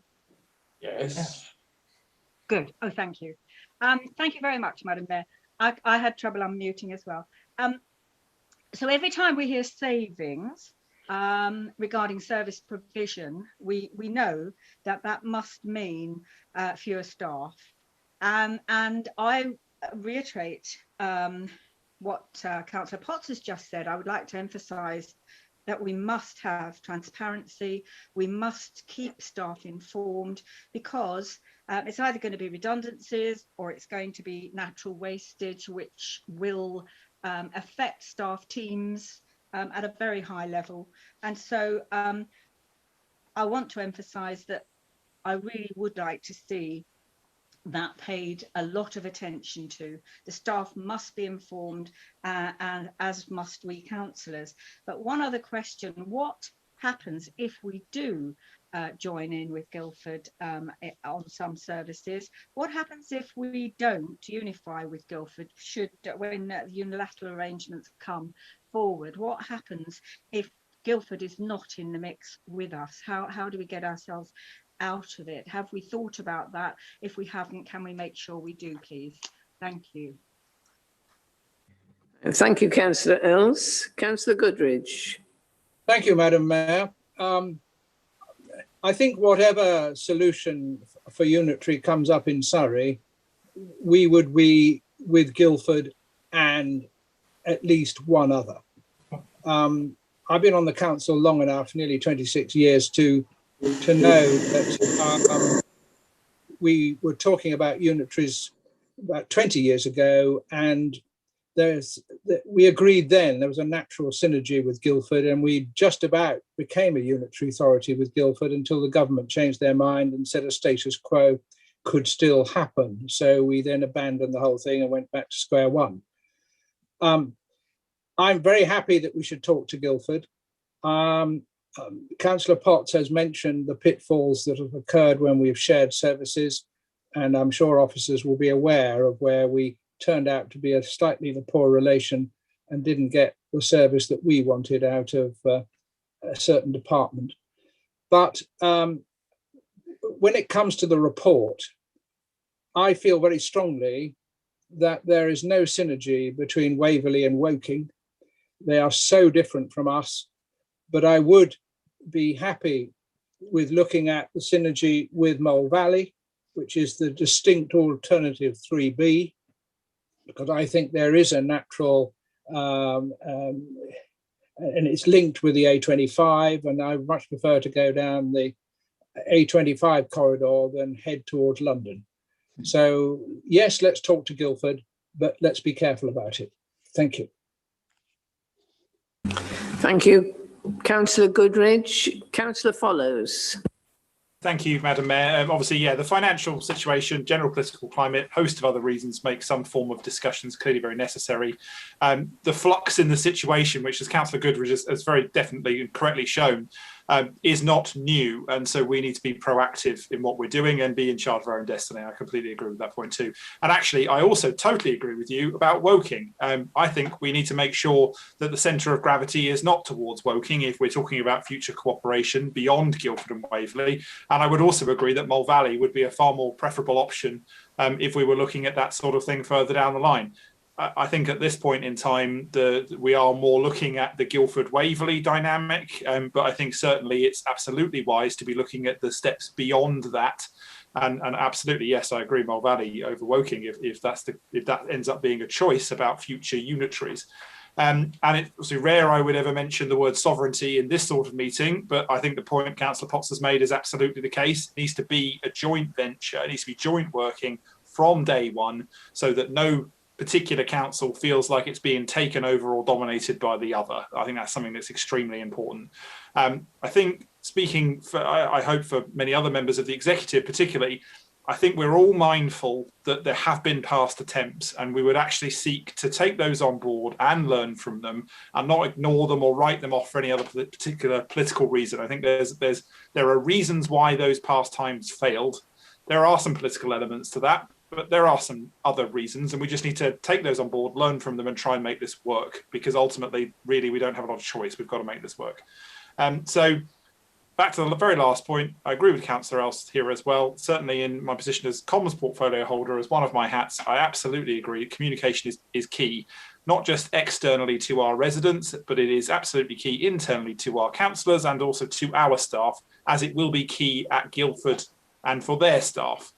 And certainly there'll be points where we will need to start talking together as two authorities so that message is both heard and coherent. And so there is no recommendation here on the table, but I think I imagine there will be a consensus listening to some of the comments so far about how we might take this forward. Thank you, Madam Mayor. Thank you, Councillor Follows. Councillors Rabini and Keane. Thank you, Madam Mayor. This is Councillor Rabini. As you know, I've said it several times before. Hazelmere is in a corner of Waverley. We have a lot more to do with perhaps areas like Petersfield, Midhurst, Chichester. Please, let's not go down the route of saying this is casting concrete with Guildford. When we come to look at things for the future, I'm not against collaboration in reducing costs. I agree with that. But I would still like to bring it up at some point in the future that there may well be a lot of preference in this type of area where there are natural boundaries. We are a town within a rural community. It could look to others in an equal status. One thing that I found with previous organisations, whenever you try and go into a larger one, something like Waverley towards Guildford, that's 4 towns into one, then I'm afraid Guildford has 4 more problems, it has more money, it's got all sorts of things going for it. So yes, on clothing and other things, I agree, we need to collaborate, we need to get the costs down. However, I don't want to find out in the end that Guildford have so many problems, so much money, that we get put into the side. So please bear it in mind that at some future time, I would like to see Hazelmere going south rather than north. Thank you. Thank you, Councillor Rabini. Councillor Seaborn. Thank you, Madam Mayor. I have absolutely no problems in supporting the concept of a dialogue with Guildford. They are our neighbours, so that seems natural, and the need to do it is clear. I've got a couple of questions which I hope might add a bit of value to the process. Firstly, can I ask if there's any work proposed to address the democratic side of any potential changes? So, members make policy and officers enact it. How will Waverley members effectively scrutinise shared services if another council is actually the lead authority for delivery? And similarly, how would members of Guildford scrutinise any services that Waverley might take the lead on? And how would an audit committee discharge its brief over activities led by another authority? So I just put that into the room as something that I think ought to be going on in parallel with the pure business discussions. And then another aspect is, what do we know about the staff stability in Guildford Borough Council? If you want to find out about staff stability in Waverley, you can go online and look at our quarterly performance reports, and it's there. I tried doing the same for Guildford and couldn't find anything about their staff stability. So when we come to make to court a partner with a view to having shared services, it would be nice to know who has the stable of workforce to actually supervise that. Okay, so just 2 points. One around how we're going to manage our scrutiny of someone else doing the work, and the other one, how are we going to determine who's actually got the more stable workforce to supervise it? Thank you. Thank you, Councillor Seaborn. Next, Councillor Cossa. Given that we will have, I believe, plenty of opportunities to discuss this in more detail and look at the whole unitary thing, I'd just make 2 very quick points, if I might. One is that if we are going to go down this road with Guildford, and I have no problem in principle with that, a lot of concentration in my experience when things like this happen, and I do have some experience of it, is there's a lot of focus on the structures, the processes, the finances, but staff, the point's already been made, but have a look at the different cultures. Most of the things like this I've seen that have have sometimes failed because people have not understood up front and been honest about the fact that they're different beings trying to meld together. The second point I wanted to make is there's so much cross-party support already, it seems to me, for the concept, if we have to go to 3, of bringing Mole Valley into that sort of, well, I suppose it's a dream triple alliance, really. I just seriously would sort of put the thought out for executive members that we ought to start thinking very seriously about whether we can actually start pursuing that in principle, because certainly we have got much more in common with Mole Valley and places like Woking. Thank you. Right, Councillor Cossa. Councillor Ward, it's obvious that this is, we voted to finish at 10:30 and 10:30 has come. I was wondering if you could, if it would be all right to finish this item at another time and adjourn the rest of the agenda, because we're certainly not going to get through the rest of the agenda to another date, which the officers will decide when they look at the very crowded calendar we have. Leader, do you agree? Thank you, Madam Mayor. I have absolutely no problems with stopping now. This is an ideal agenda item to stop in because it is an information gathering exercise to help us in any discussions we have. And I have been very heartened by the things I've heard so far. Most of the opinions are things that I would thoroughly support. But before we finally go home, I do realise, and I have taken on board the comments about the size of the agenda. But to be quite honest, it has been an inevitability. Both the early motions, which have caused so much fracas, were about things that were time sensitive. The Boundary Commission is time sensitive, the budget is time sensitive, the housing revenue account is time sensitive, talking to Guildford is time sensitive. And frankly, you know, it's been a perfect storm. And whilst I will happily apologise for people for the huge amount of time it has taken, I certainly do not take on board the fact that it is anyway an inefficiency of this administration. It's just what's come.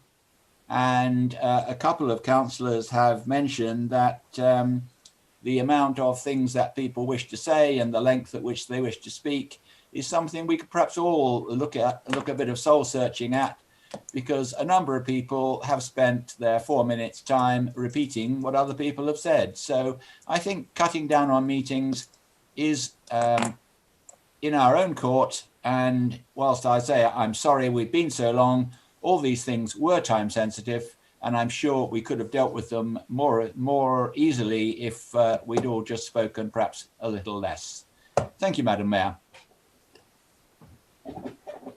Sorry. Thank you, Councillor Ward, but I will now adjourn this meeting to a later date where the only things to be discussed will be what's on the agenda already. Thank you very much. Good night. Thank you, Madam Mayor, and good night. Good night. Thank you, Madam Mayor. Good night. Thank you, Madam